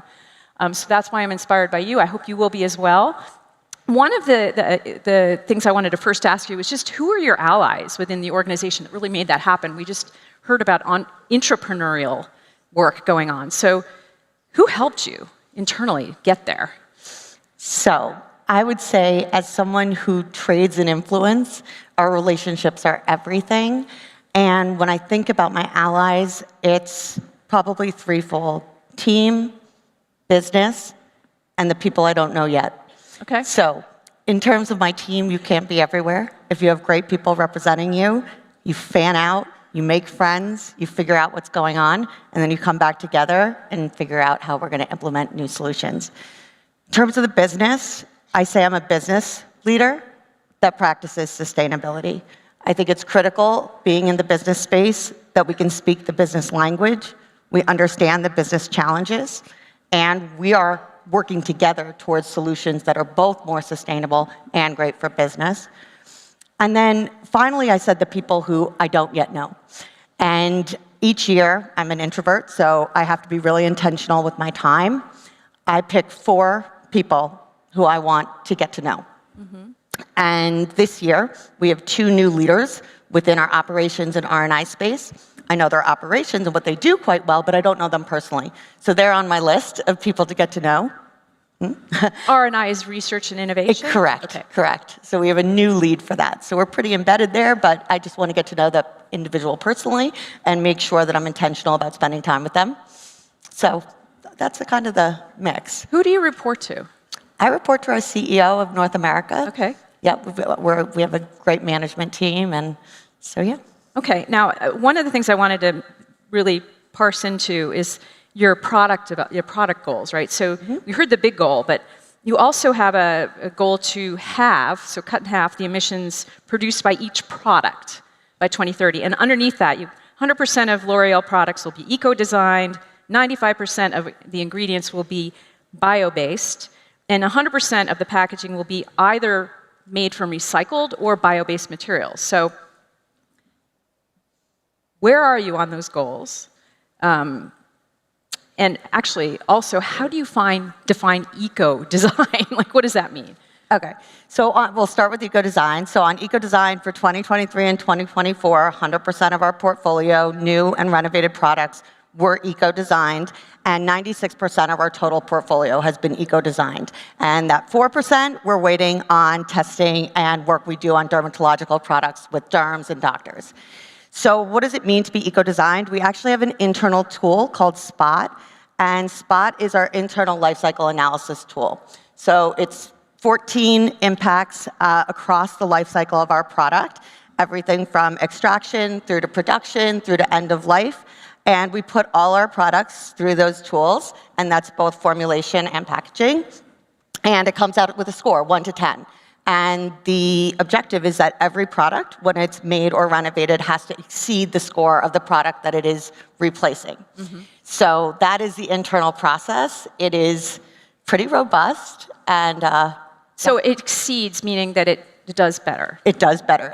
Either better formulation, better packaging, hopefully both. We'll see. And you put the revisions of a product through this and the new products that you're developing. Exactly. Okay. And I actually should mention that you've been doing this for like 10 years? Since 2017, we rolled out the tool, and then we made the commitment to actually make it public. So the product impact label is the public manifestation of that. Mm-hmm. So how do you feel about products that are like green or eco? How does that work? So interestingly, when I came into the role, we had a few different green products that we were putting on the market. And what we found was they didn't do as fantastically as we hoped. When we looked at what we were actually trying to accomplish, which is large scale, reduction of things we don't want and increase of things we do want, we decided instead of going for these one-off green product lines, we would take the learnings from those green product lines and actually apply them to our best sellers, our top products, our top SKUs. Example, we actually took the learnings from Maybelline's Green Edition mascara, where we were told you can never do 100% PCR mascara tube. We did. And actually Sky High, which gave my Japanese lashes a second life. They actually, 94% of the tubes for Maybelline Sky High, which is a best-selling mascara, are now made out of PCR, or post-consumer recycled plastic. So that's an example of just taking the learnings from a line that on its own wasn't successful, but proved to us that we can do things we didn't think we could do, and applying that to best-selling lines that from an impact perspective will be much more far-reaching. So you got rid of that product? Green Edition? Yeah. Yes, we phased it out. Okay, so how do you actually, how big is the portfolio now versus before? Do you have any that you call green or? We probably do, but not that I can jump off, because that's not my goal. It's like get the best product, the biggest sellers to have the best impacts. But those people that are designing the best sellers now, though, they're taught to think about sustainability from the beginning. So how do you, when you look at the research and innovation team, but also the other teams in the company, how does that change the recruiting or the training of L'Oreal's people to get there? So I think the training happens on multiple levels. So you have group level training, which I think most of our companies would have, on how to think about sustainability, what it means, what these definitions are, what these words are. But this year we actually rolled out a different training, which is all specific to your function. So you go in and you choose, I'm a marketer, I'm a product developer, whatever it is, and it takes you on a 30-minute designed course on which KPIs are relevant to you, what business decisions you can make, and how that can actually ultimately impact the product. I think that's one of the biggest unlocks I found was when I got to North America, where there may have been a perception that some of the ideas generated in France wouldn't translate. Wasn't the case. It was just breaking down, what does this actually mean in my job?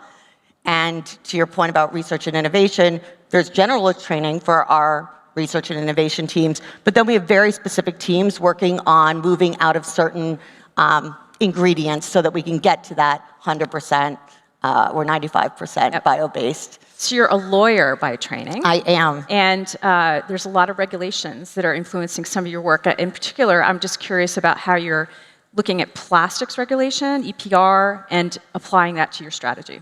So interestingly, I'll take it in two parts if it's okay. One is, people always ask me, how did a lawyer become a sustainability professional? Probably for many of you who are a little older, we all came from somewhere else, so that's not so strange. But a lot of what I did in my early days was work in places where the laws didn't exist or the infrastructure to support the laws didn't exist. So we had to come in as multinationals and do something to uphold a basic international standard. In terms of how we're using plastics laws today, especially in the state of California, is really as a tailwind. I see EPR, or extended producer responsibility, which asks producers to contribute to the improvement of recycling systems through a fee for single-use products. I think it's an absolute tailwind. It's allowed us to open up internal conversations around what are our plastic targets, do they match the regulatory environment? And now that so many of us have introduced net zero, how are you looking at all of those things together?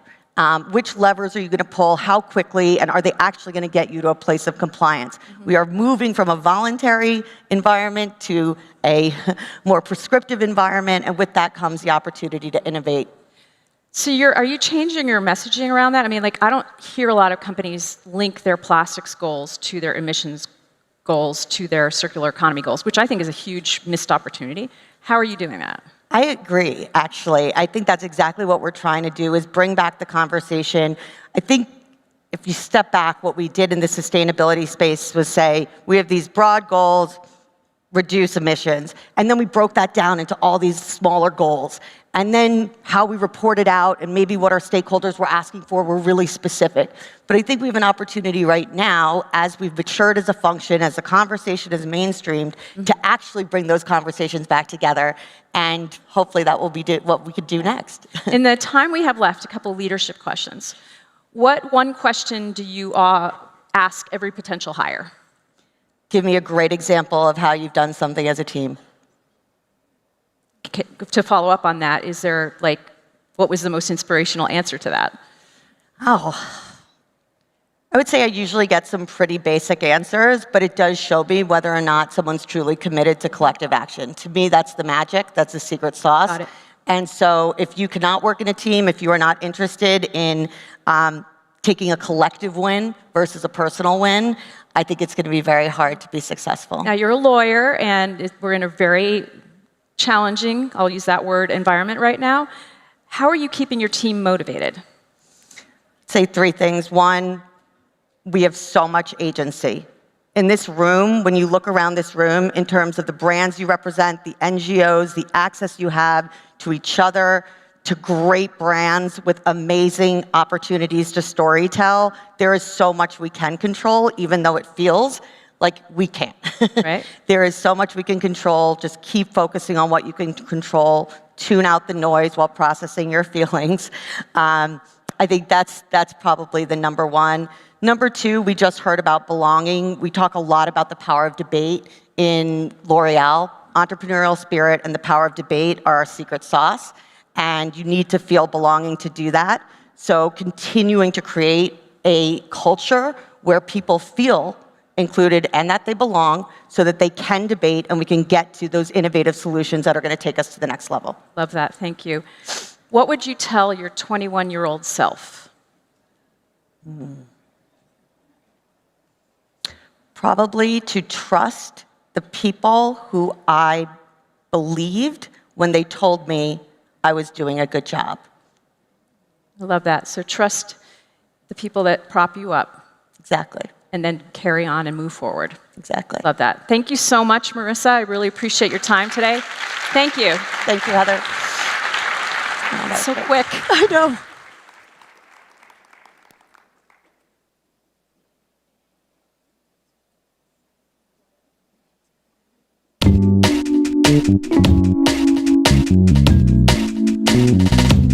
Let's give it up for Jazz Mafia. Is there nothing better than live music? It is the best. I want to do a quick thank you to our sponsors, because they make this work. Foundational sponsor, Microsoft. Wonderful to have you. Thank you also to our premier sponsors, our supporting sponsors, contributing sponsors, participating sponsors. Again, I hope you smile to yourself that you work for one of these organizations or with them. Thank you to our partners, convening partners, community partners, media partners, sustainability partners. You'll be able to catch all of these live streams for the rest of your life on YouTube, thanks to We Don't Have Time. It is with great pleasure that I get to introduce our closing speaker, Mohan Sivalaganathan. He and I were catching up, as we do, and our calendars were such that the next time we could catch up was the day after the election. And I don't know about you, but I really scheduled my conversations thoughtfully for that day. And when we came across this day, I said, Mo, you're exactly who I want to talk to on this day. And it was a great decision, and you are in for a treat. Please welcome to the stage, Mohan.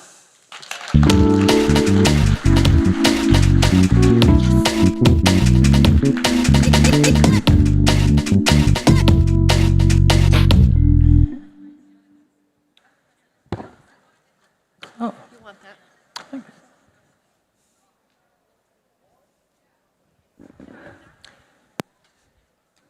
I wake up every night in a cold sweat, haunted by the dreams in me. Not by the earth as it turns, it burns. I mean my destiny. I used to reach so helplessly, and now we're left so breathlessly. A place in the dirt, no legacy. Even though we're hurt, I still believe. And right when I lean to the midnight, I find my release in flight. Rise from my knees, excite. I'm the pilot with the keys, ignite. Spent years never reading signs, and now I'm looking high, I see the meaning in the skies. I'm fighting for the future of the people in my life, but I leave it all behind, man, I leave it all behind. Now, recently, my family got together to celebrate my 6-year-old's birthday. His name is Lucian, and what he wanted to do was to get all of his friends together at a painting studio.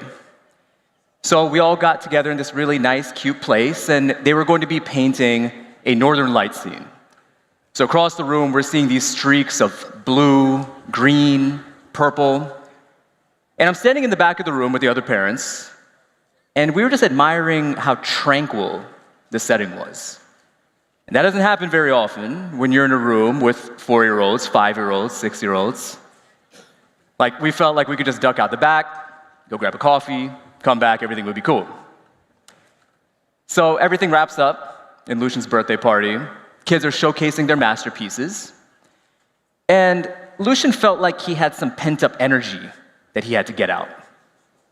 So naturally, Lucian comes up behind me and kicks me in the leg and runs away to go hide. Yeah, I don't mess around with that. So I went after him. Because in spite of the party's tranquility, the theme was Godzilla.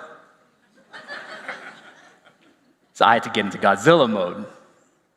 Now, something I love about kids is they have an impeccable fun radar. So it wasn't long before across the entire room, it was like, boop, boop, boop, boop, boop, boop, boop. Like all the kids were like, all right, we need to get in the fun.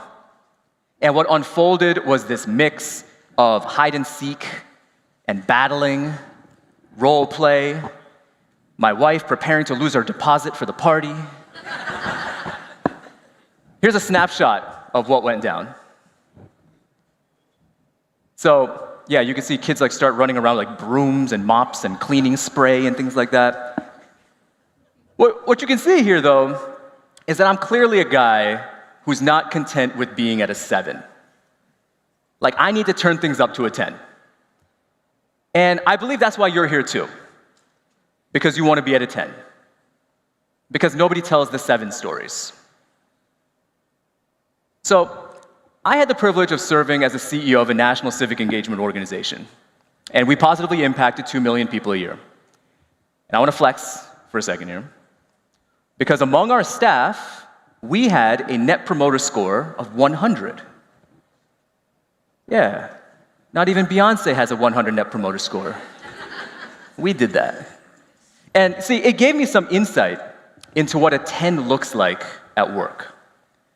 And after I left that role, I launched an idea called Harmonious Leadership, on a mission to be able to reimagine leadership so that we could catalyze our boldest, most transformative ideas in ways that are healthier and more effective.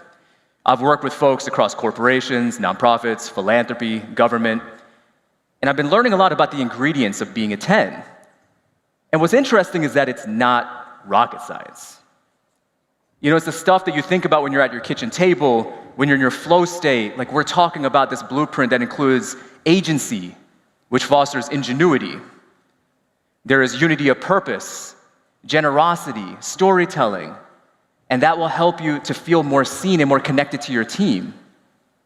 There's curiosity and a growth mindset, which prepares you for a rapidly changing now and future. But hold on. If I've got the clock right here, I'm about 4 minutes into this talk. Did I just give you the twist? Like, it's like you sat down expecting some suspense, some awe, some shock, some drama, and I just looked at you and I was like, I see dead people. Oh, close credits, fade to black, like we're done. It's a wrap, right? But no, there's more to it, because the question isn't what is it like when we're at a 10, because we know. The question is, why aren't we there more often? So, a few years ago, my family got together in Pennsylvania to celebrate Thanksgiving. And my dad, who was 73 at the time, he was really struggling with fatigue. He kept going upstairs while the rest of the family would be downstairs, and I'd go up to the room to check on him. And I would hear my young son playing downstairs and laughing and having a good time. And I could only imagine just what my dad was feeling in his mind and in his body because he couldn't participate. And we discovered that my dad had lymphoma. So the next couple of weeks were like a blur. I'd never experienced cancer. Our family didn't have much proximity to it, so we had this tidal wave of information coming in. And we're bouncing from ER stays to biopsies to blood loss. My dad's oncologist said that he needs to go on chemotherapy. Now, what I discovered is that in the chemotherapy treatment, there is a medicine that can cause issues for people with heart conditions. And my dad had a heart condition. But I couldn't actually communicate that to the oncologist because even though they were driving life-saving treatment for my dad, they didn't actually have time to talk to my dad. See, we kept receiving messages through the nurse. But then one day at the hospital, where almost every day I'm showing up early in the morning, coffee in hand, throughout the course of the day, just hoping for positive information, some sort of progress. In the evening, ordering dinner, I learned that the oncologist was going to be on the floor. So I ran out to catch them. But they didn't have time to talk to me. And so I followed this oncologist step for step. Like, hey, my dad has a heart condition. What does that mean for the chemotherapy treatment? And he says, yeah, we're going to deal with the cancer right now. We'll get to the heart later.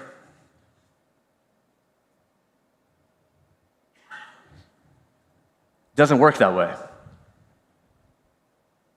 3 months later, in a testament to my dad's fortitude, he beat cancer.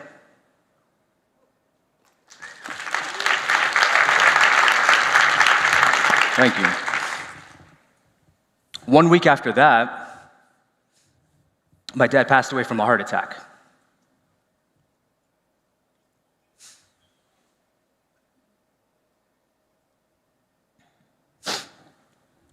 See, the problem that stands in our path to transformation is we say it is too complex to live and lead a better way.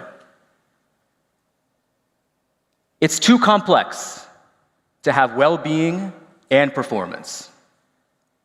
It's too complex for your kid to feel affirmed for their identity in school and to be academically successful. It's too complex for every community to be safe and economically thriving. So we run away from complexity. We're on the move all the time, like that oncologist. And we're chasing at work, right? Like, hey, our team's going through a lot. Can we talk about mental health? No, actually, we're talking about innovation right now. Oh, can we talk about professional development because our skills need to be leveled up? No, we're talking about the big marketing campaign right now. Well, our new team members have some innovative ideas. No, they're new, they don't know what they're talking about. Leave the ideas to us right now. Back and forth, back and forth. We've so narrowly focused on this idea of right now that we've lost sight of what's right. And as human beings, we can't compartmentalize ourselves that way because we'll always leave an essential part of ourselves on the sidelines. And what winds up happening? We wind up being less effective, less empowered, less emboldened. It's why in a study by Gallup, they found that 30% of employees feel engaged at work. 30%. So think about these big ideas, these aspirational ideas we have at GreenBiz. Now look to the person to your left. Look to the person to your right. According to this study, one of you feels engaged enough at work to do something about it. Now, sure, we could try to double that number, but that's a 7-story at best. But the planet deserves better. Our ideas, our people deserve better. You deserve better. You deserve better. Soak that in. Own that. You deserve to be able to do right now, because that's how we win. Something else that I love about the Kids Fun Radar is that they will always pursue the most direct path to joy and happiness.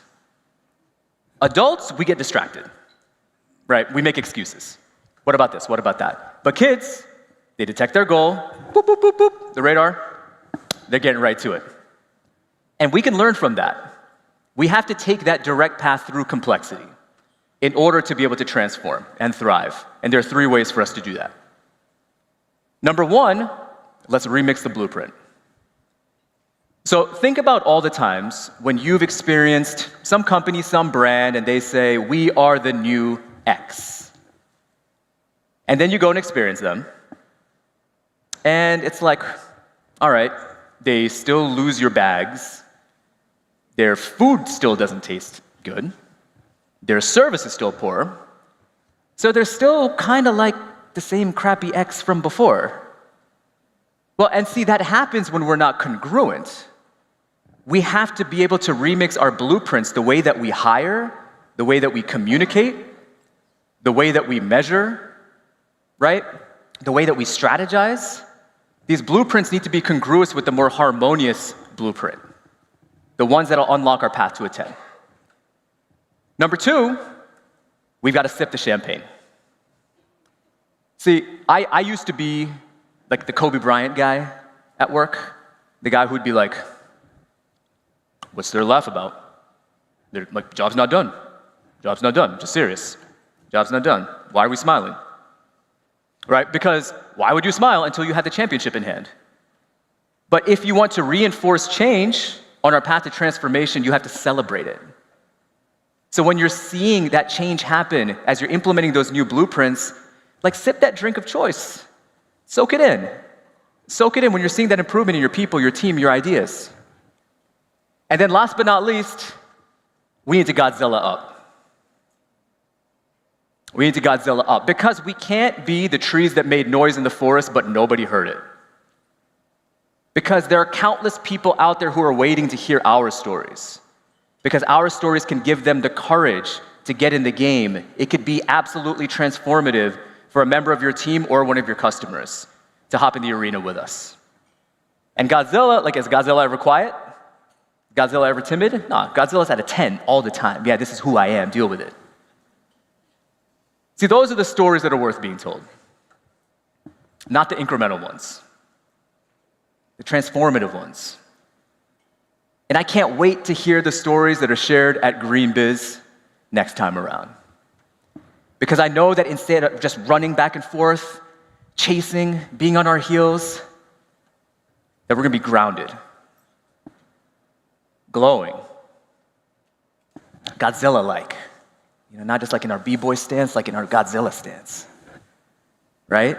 Sipping our drinks of choice, knowing that this path to transformation, it had to be complex. It had to be hard. It had to be 10. It had to be pain so that I could feel glory. It had to be silence so I could write stories. It had to be loss, had to be grief. I had to suffocate so that I could just breathe. It had to be the hard way so I could find sparks. I had to be the broken parts so I could be art. I had to be martyred. Had to be stopped. Now I'm something like a Trojan with a legion being launched. I'm the villain you're hoping to test. Keep a million opponents in check. My cola's a diamond impressed. When no men approach, I'm yes. Yes, I carry the marks and bark and marching through the darkness. For some, the sun is a concept, but for me, the sun is a target. Yes, that means that I shine. The star in a stellar. I keep getting brought up. I keep working harder. I'm getting better by design, and I'm only getting started. I'm God, and my bars are the psalms of catharsis. Yes. My name is Mohan. Thank you so much. Thank you. Thank you. Thank you. Much appreciated. It was beautiful. Thank you. I'm curious if you might indulge us in more of your singing, just to like sing us out. How do y'all feel about that? Y'all wanna have some fun? Y'all wanna have some fun? Let's do it. Let's do it. Jazz Mafia, you wanna have some fun? Let's make it happen. All right, y'all. I think you've been sitting for long enough, so let's stand. Let's have a good time. Because they say in V for Vendetta, revolution without dancing is a revolution not worth having.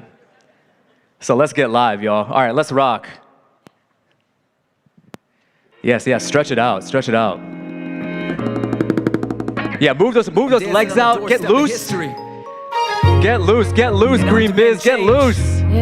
We're gonna have some fun with it here. Yes, my name is Mohan. Yeah. Unprecedented times, that's a common line, but if millions are aligned on the grind, it's undeniable. Money on my mind for the 99, with a unified design for getting mine on arrival though. This is more than just survival though.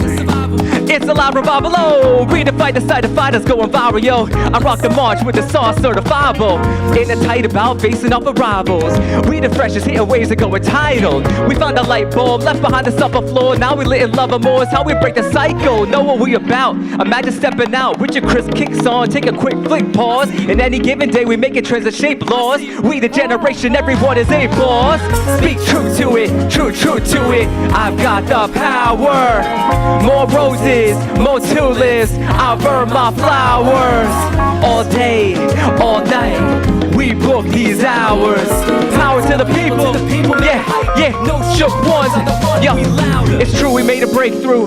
The pressure of a living in, all the activism, it could break you.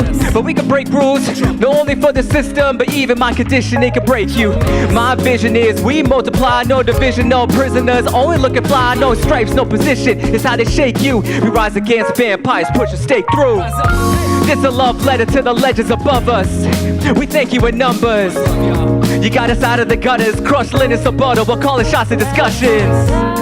When it's all said and done, I hope we discover the justice you want it for us. And you're proud of how we done it. I'm the son, you're the fathers and mothers. Speak true to it, true to it. I've got the power. More roses, more tulips, I burn my flowers. All day, all night, we book these hours. Power to the people, make a hype. No shook ones on the run. Bring the joy back to protest. If it ain't for the love, then I won't stay. More struggle, more progress. So it's more hustle for the love. Bless. Let's get that clap going, y'all. Bring the joy back to protest. If it ain't for the love, then I won't stay. Yeah, feel that. So it's more hustle for the love. Bless. Bring the joy back to protest. If it ain't for the love, then I won't stay. More struggle, more progress. So it's more hustle for the love. Bless. Yes, more joy back to protest. If it ain't for the love, then I won't stay. More struggle, more progress. So it's more hustle for the love. Bless. Go back and forth. Back and forth, yeah. Back and forth. Come on, GreenBiz. Yes. Yeah, this is that world-changing wave right here. This is that world-changing wave right here. That's what's up. Thank you, GreenBiz. Yes. Give it up for Jazz Mafia, y'all. They've been rocking with y'all for 2 days. God love it. Thank you.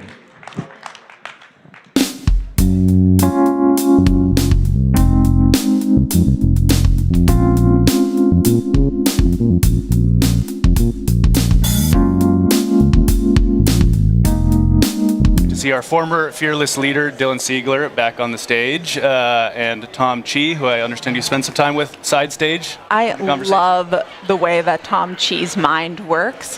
One of the things I felt that was so powerful about Tom Chi is he spoke about how grief can be a compass for what we really care about, to be able to care about things that are past our lifetimes, that are generational work, which is really what so much of the sustainability work is about.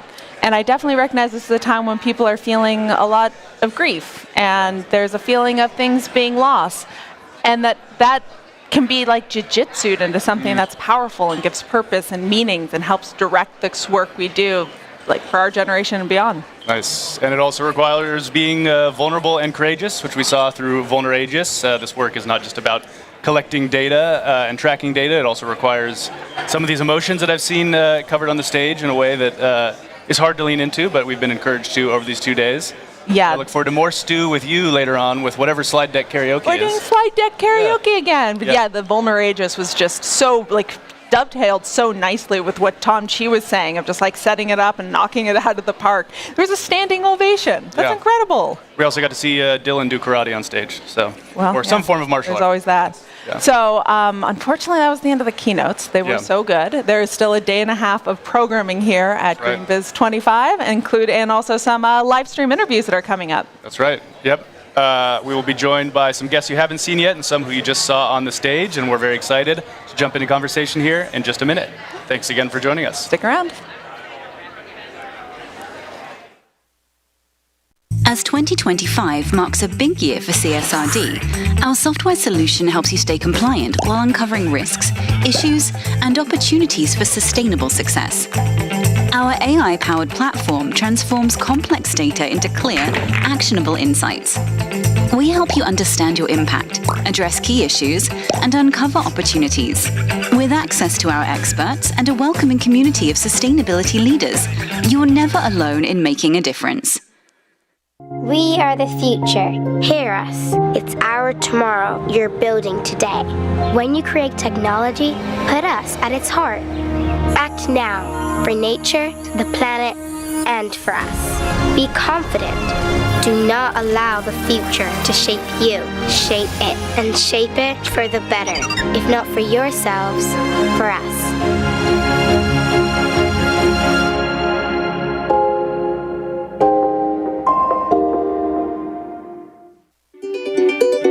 The future belongs to the bold.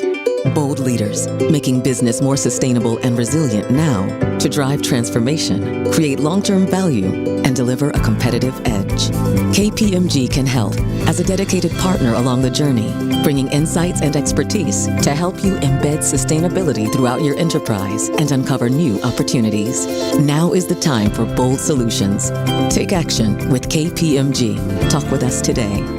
I am Sarah Golden, VP of Climate Tech here at Trellis Group, and I'm joined at the live stream stage with Sean Daly, who is Director of Consulting at Sphera. Sean, welcome to the live stream. Thanks, Sarah. Pleasure to be back at GreenBiz. Quickly, what is Sphera? What do you do? Yeah, so Sphera is a software data and consulting organization that provides customers with a lot of software and advisory services around sustainability and operational success.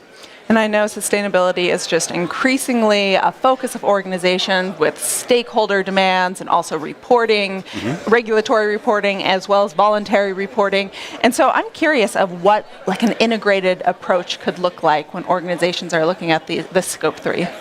Yeah, so, I mean, organizations and companies are getting hit by all sides for requests for this type of information, right? And not only from customers, but regulators as well, right? So more and more regulation coming online to be able to demonstrate that you are committed to decarbonization, that you're transparent in your climate disclosures, right? So there's a couple ways that we orient around this. So at its core, you need to be able to set a benchmark so that you can anchor around, that you can then set decarbonization goals and targets and identify opportunities to improve your operations. That kind of translates into ongoing monitoring and the ability to roll that out ultimately for disclosure and reporting. So the way we do it at Sphera and the way that we help our customers and clients is really to help them look at it for 4 different levels, because data is a huge challenge with this. So the more data that you need, the more you need to take more of an integrated approach across your operation, right? So at the highest level, we've got the enterprise level data. And that's kind of roll-up data to use to be able to do these reports and these disclosures, right? But below that, you got operational data. That's the day-to-day activity that goes on at, say, your retail location or your healthcare facility or your restaurant, whatever the case may be, right? And that's more kind of day-to-day energy and things like that. Below that, you've got product level data.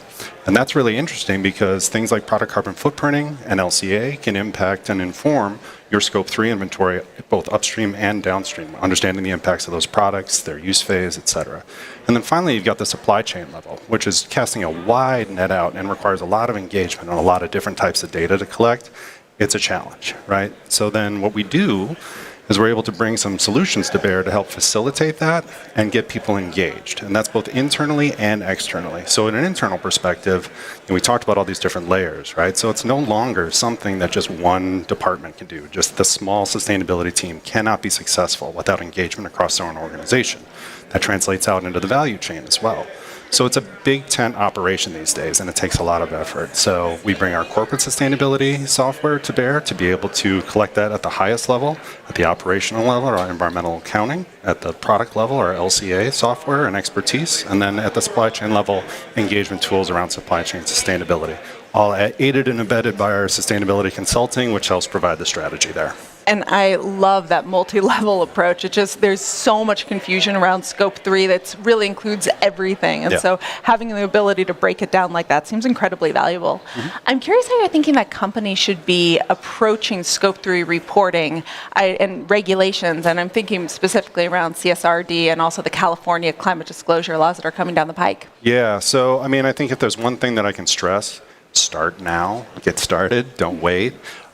This is not something where, whether it's you can kick the can down the road or things outside in the world related to administrations and things like that are going to really be able to impact at the end of the day. Like, people need to get started now if they're not. It takes collaboration, as I said before, and engagement.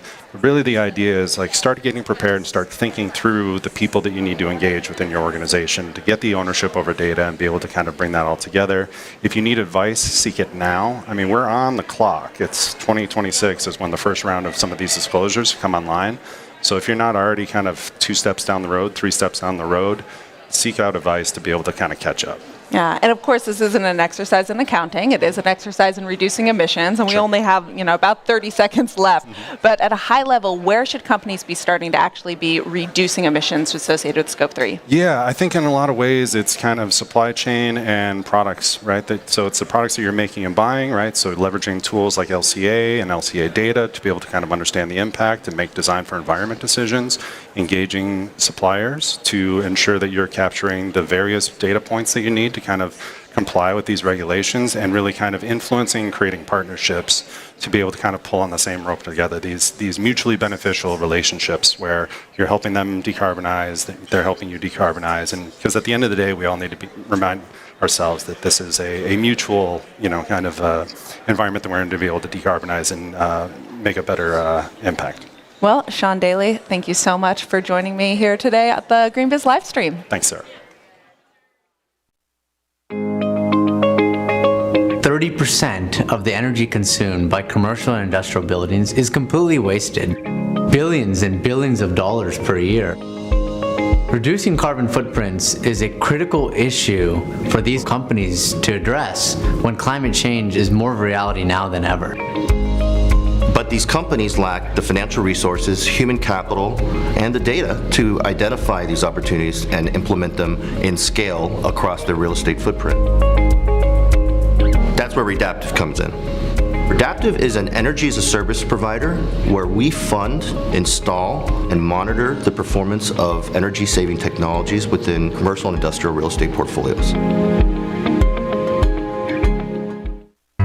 In a world where every choice shapes our future, moving forward responsibly isn't just smart, it's essential. At Sphera, we are a catalyst for progress, empowering our customers to confidently move toward a more sustainable tomorrow. With industry-defining expert guidance and data-led insights that unlock opportunities and accelerate positive change. When ambition meets action and expertise connects with innovation, you're not just ready for the future, you're creating it. We are experts. We are partners. We are Sphera. All right, we're back to the live stream. I am Grant Harrison, sitting here with Marissa McGowan and L'Oreal. Welcome to the live stream. Thank you so much. So, give us a snapshot of L'Oreal's circular journey, and importantly, what kind of metrics you are using to measure your progress. So I think sometimes it's nice just to level set. In terms of circularity, we take a step back and we say we want to move from that linear take, make, waste economy to one that is circular. And what do we mean by that? We want to reduce our impact. We want to reuse materials. We want to keep materials in use for the longest possible time.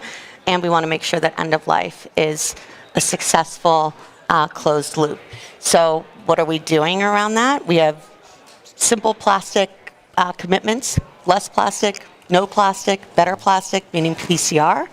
So that's our inputs from a packaging perspective. We have the same thing on our formulations. So we want to use more materials and ingredients that regenerate, that are bio-based, that are abundant, and that come from circular processes. When I think about the circular economy, though, there's the product piece of it, and then there's the systems piece of it. And a lot of the work we're doing here in North America, we're trying to use legislation as a tailwind. So everything that's happening around extended producer responsibility, which I'm happy to talk more about, we're trying to use that to help inform not just how we prepare products to be received into systems, but the systems themselves. So we have a partnership with TRP's Small Town Access Fund to try to increase municipal recycling for towns that don't have access today, including education. We're working on increasing capacity for state and municipal recycling centers through EPR and our involvement with those states that are active in that, and also make sure that we're always advocating for the best and most responsible EPR policies. And talk more about the, you said legislative tailwinds. This is also not just in the circular economy sphere, but sustainability in general. The regulatory space is developing. There's more of a compliance, I won't call it a burden, ask to meet. How do you leverage that to be a competitive advantage or to inform your strategy? So, well, first of all, if we go back to the plastic side of things, I think we already do have a competitive advantage and will continue to, because we started on this journey of circular economy and better materials and better ingredients so long ago, and it's built into the way we design and produce. That said, I think on the overall tailwind side, I would be lying if I said right now that it's not hard on teams to adapt to shifting and standardizing reporting requirements. I do want to say something controversial, though, and I apologize to all of my colleagues who are in the middle of this, but I do think, and I have to give credit to one of my colleagues who said this to me, that we're at the dip of a curve right now. It has been so burdensome to retrofit systems and data and information into reporting frameworks that were not necessarily mapped to the way we grew up as companies and the way our systems were set up. But we are going to be sitting on the best data we've ever had, coupled with some of the most advanced technology we've ever had access to. And I think we don't even know what's possible yet when we marry those two things. So it's really hard right now, but it's possible that we're going to actually come out and see maybe the ability to leapfrog things, because whether it's hot spotting impact areas or just having line of sight into things we didn't have line of sight into, I think there's a new day coming. Nice. All right. That's a really helpful take. I like it. Sorry to all my colleagues who are suffering through reporting right now. I have to add that sorry on there. Your strategy, we talked a little bit about legislation, tailwinds. What about consumer sentiment or consumer behavior that's reflecting back to you, kind of validating your investment in particularly your refillable products? What are you seeing that's informing that? So I think the consumer, we have to be, this is an interesting one for me. We definitely have the studies that tell us that consumers care about packaging. They want to reduce their plastics footprint. We also know that it's hard to add a new step into a routine, and behavior change is so hard. And when people ask me what keeps you up at night, it's behavior change. So having the ability to talk to the consumer in a way that's meaningful to them, but isn't greenwashing. So saying something is potentially less plastic or recyclable when the recycling systems aren't up to snuff, it can be seen as, potentially greenwashing. So we really steer away from that. So how do we activate that consumer and answer their need and make something that's beautiful for them, that's less plastic? I think the best way for refills right now, it's a great value proposition. Yeah.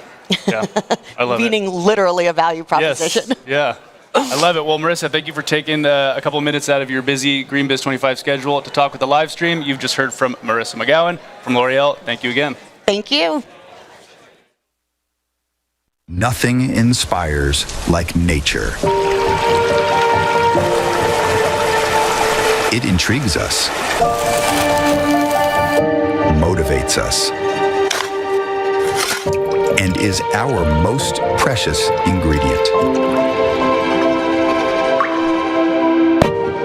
Suntory Global Spirits is a story of legacy measured in centuries. A heritage born of innovation and relentless craftsmanship. A company with a thirst for discovery.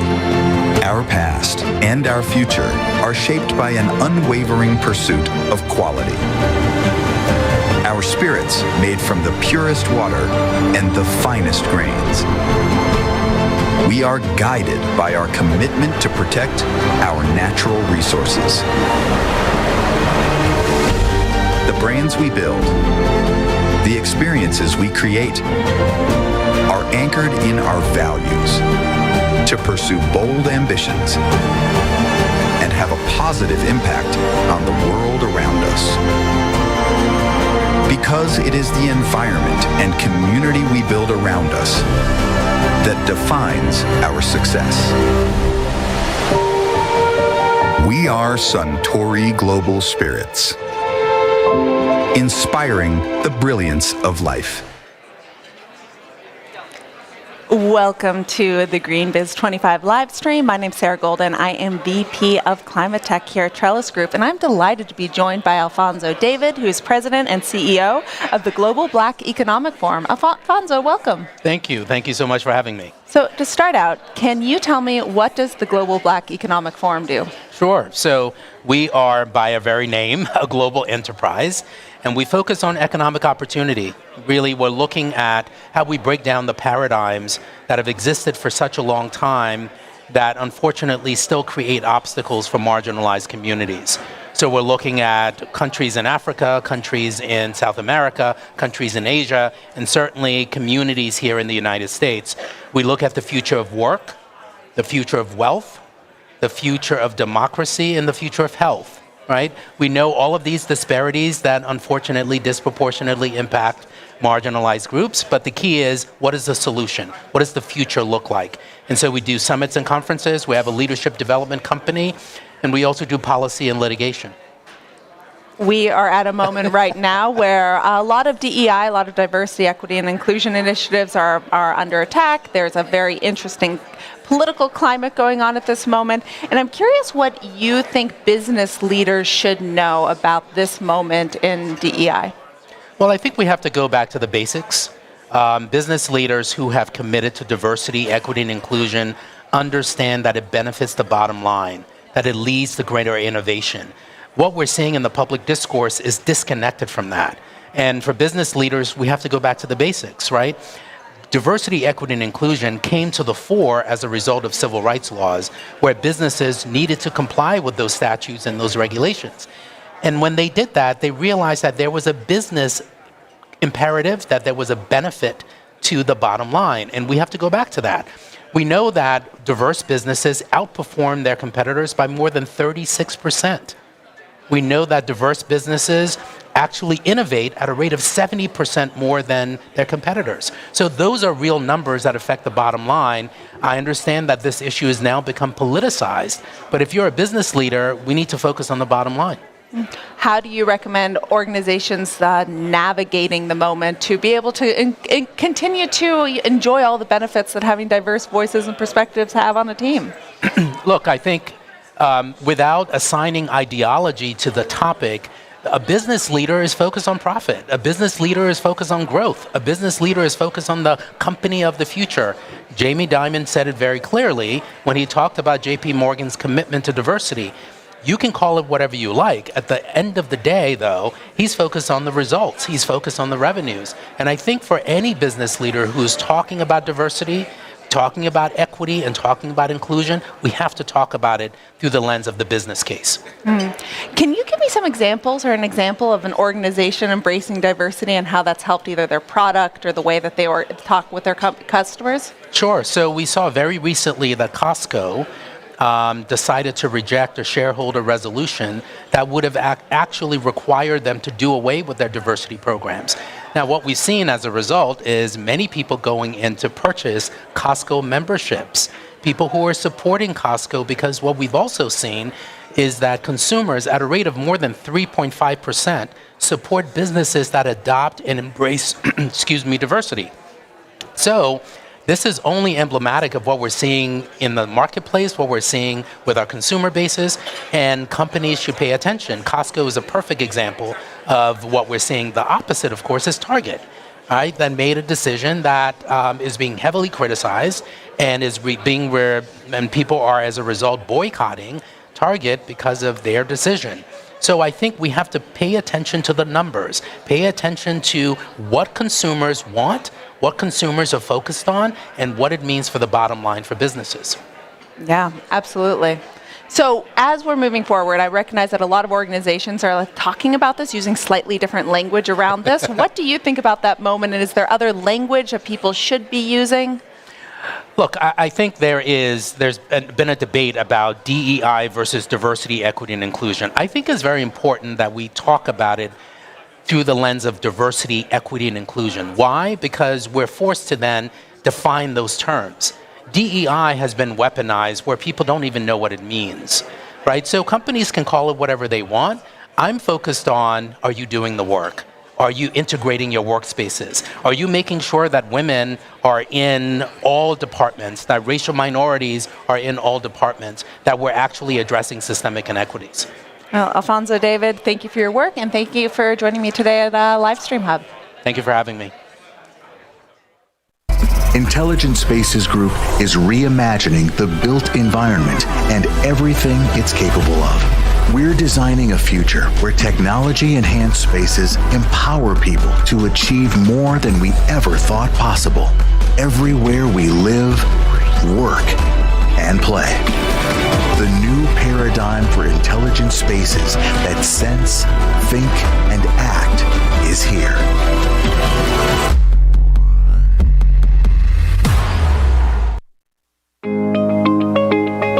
30% of the energy consumed by commercial and industrial buildings is completely wasted. Billions and billions of dollars per year. Reducing carbon footprints is a critical issue for these companies to address when climate change is more of a reality now than ever. But these companies lack the financial resources, human capital, and the data to identify these opportunities and implement them in scale across their real estate footprint. That's where Redaptive comes in. Redaptive is an energy-as-a-service provider where we fund, install, and monitor the performance of energy-saving technologies within commercial and industrial real estate portfolios. Welcome to Livestream Hub at GreenBiz 25. My name's Sarah Golden. I am VP of Climate Tech at Trellis Group, and I am delighted to be joined today by Nusha Ajami, who is the Chief Strategic Development Officer for Research at Lawrence Berkeley National Laboratory, and is a true asset when it comes to understanding the challenges we face with water. Nusha, welcome to Livestream Hub. Thanks for having me. So can you start out by telling me a little bit about how corporations right now are approaching water as part of their sustainability goals? Water is basically assumed as a business risk, depending on if it's, because if you think about climate, we experience climate through water, too much water, too little water, floods and droughts and hurricanes, any form of it. It always has water at its core. And so it is a business risk in different ways. And that's how the corporations are looking at it. But generally speaking, water has always also been, when it comes to ESG and how we work around ESG, has not necessarily been a part of the goal-setting process, has always been to reduce risk of business. Yeah. So why should water be paid attention to as like a separate element? So one time we were talking about how there's a calculation that can look at water in terms of emissions. And that's nice to create a common denominator when you're thinking about all of your impacts. But water isn't the same thing as emissions. And I'd love to hear a little bit more about your perspective of like why this should be a separate thing we talk about. Yeah, so when it comes to renewable energy and emissions, they're you can set global targets, and it's easy to kind of measure against that target and try to get better. When it comes to water, becomes very local very quickly, and different issues related to water matters to different communities. For example, too much water, water quality, water quantity, surface water versus groundwater. So it gets very complicated very fast, and different communities have different challenges, right? So when it comes, going to that local level is difficult sometimes, and also trying to understand how you can match that goal with your other global goals is very hard, and especially when it comes to corporations that have global presence. They like to have a number that they are working towards across their businesses, so it makes water very difficult problem to tackle. Yeah, so is what you're saying sort of difficult to scale solutions because it's so specific to different regions and circumstances and communities? I mean, I would say it's not difficult to scale because the solutions that are available are actually quite common across the board. However, when you target setting is very difficult because the numbers you are trying to reach in one location might be we want to improve water quality, in another location can be we want to have this much more water. Okay, so let's go into some of those solutions. Sure. What are you seeing organizations doing right now? What do you want to see organizations do more of? Yeah, I mean, we see a lot of organizations focusing on their supply chain and trying to kind of recharge groundwater basins or be water positive, meaning to put more water in the environment rather than taking. And that's a great goal, but it's not enough because that's not going to answer a lot of the broader problems you're facing with water. And especially when you're focusing on, as I said, quantity, sometimes you totally miss the quality part of the water. And quality and quantity are sort of two sides of the same coin. So if you sort of degrade the water quality in a region, that means that people are not going to have access to that water regardless of you have enough quantity of water in place. So it's important for them to focus on quantity as well. And also supply chain as a whole, everywhere you go touches water. So as the energy we use, so as a lot of other things that we use. And it's important to kind of incorporate some of those numbers into the process. Again, having goals and objectives are important, and we can see that with emissions and renewable energy, we can see how people are so motivated to achieve those goals. But with water, we do need to have some local goals and try to accomplish them in different regions in different ways. What is the risk of not paying attention to water as its own independent sustainability issue?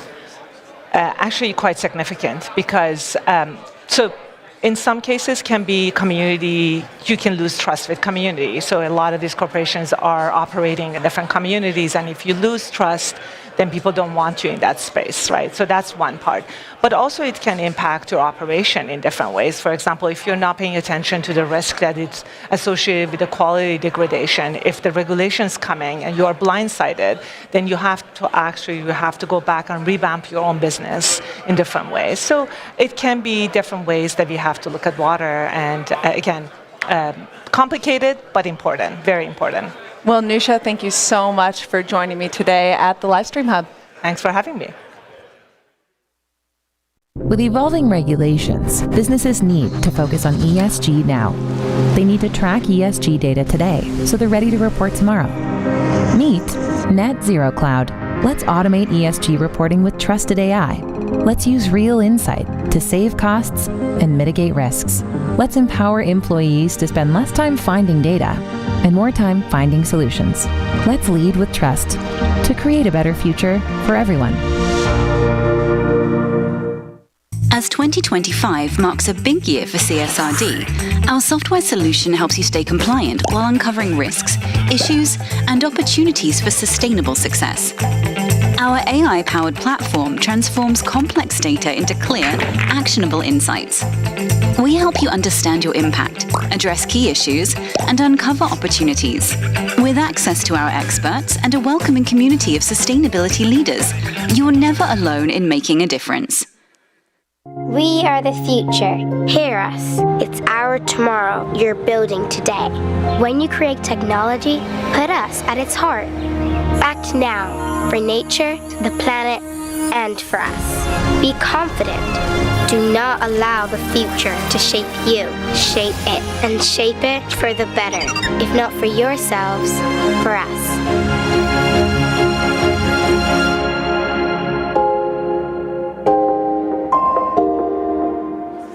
And we're back. I'm here with Isabella Schumann, head of Net Zero for McKinsey internally at McKinsey, correct? Yes, Gotta make correct. that distinction.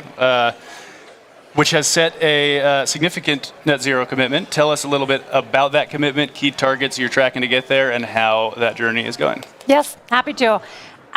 Indeed, our North Star commitment is net zero by 2050, in line with the Science Based Targets Initiative. That means that we will be cutting emissions by 90% by 2050 and removing any residual emissions with permanent carbon removal.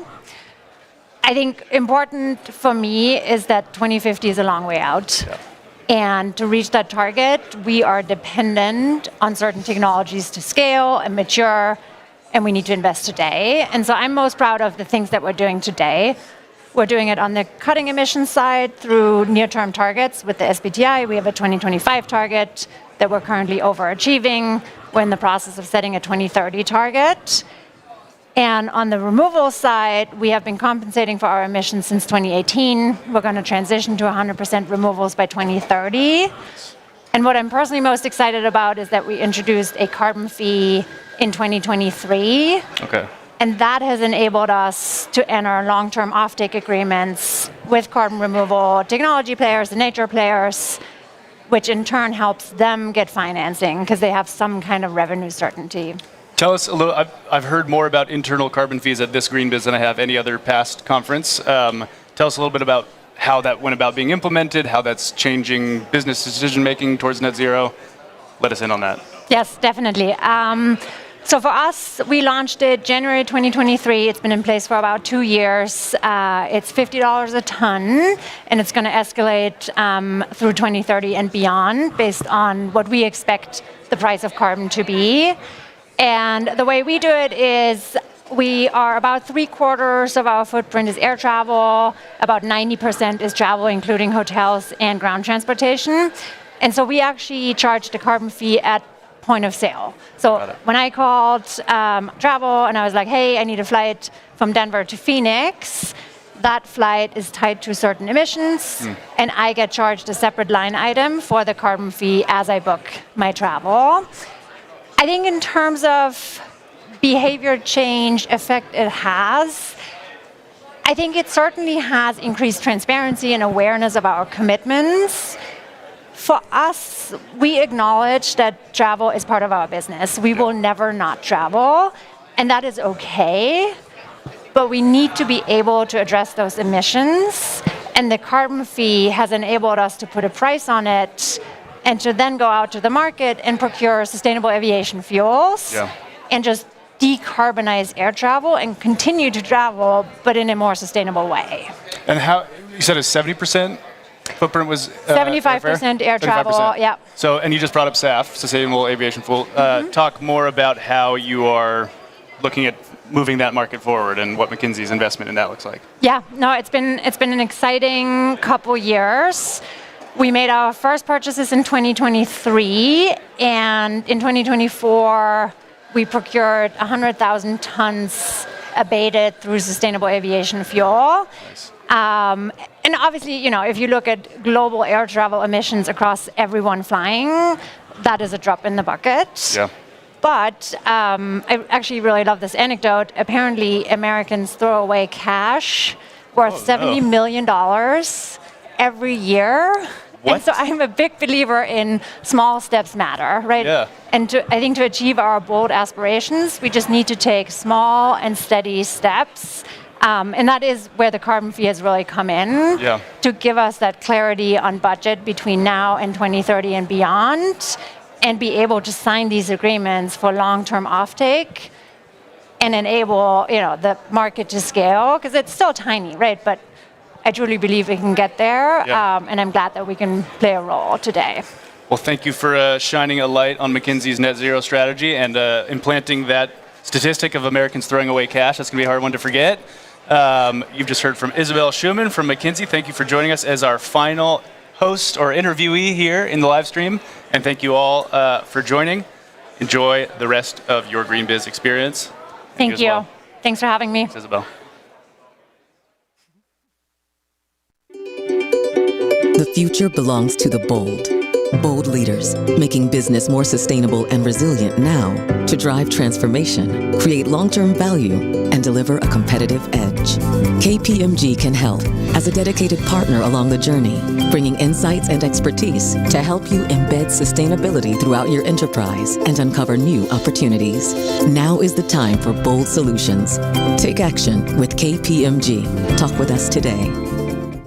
Our mission is to modernize and decarbonize old, outdated buildings. We've developed a way so all the ducts, the pipes, the wiring is all integrated into a new facade. For any tenant who can actually have that type of renovation with minimal intervention inside the apartment, it's huge. When somebody sees that you got support from Wells Fargo, it brings a lot of validation that's of huge value to the company to see this big investment that just got made in your community. It can be a symbol of hope and optimism.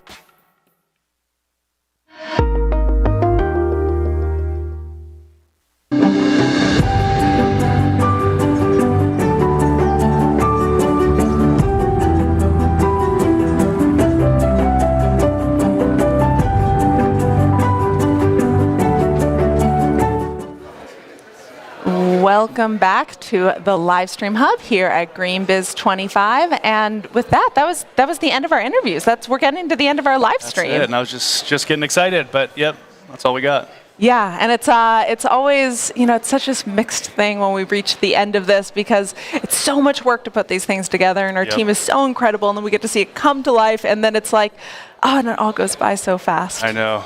But then, later in the year, we've got, what do we have coming up? We've got a new event structure here with Trellis Groupe. Some of you might be familiar with Greenfin that I host. And I'm the executive director of Verge, so two of our other big events. And then we also have another event, Bloom, which focuses on biodiversity.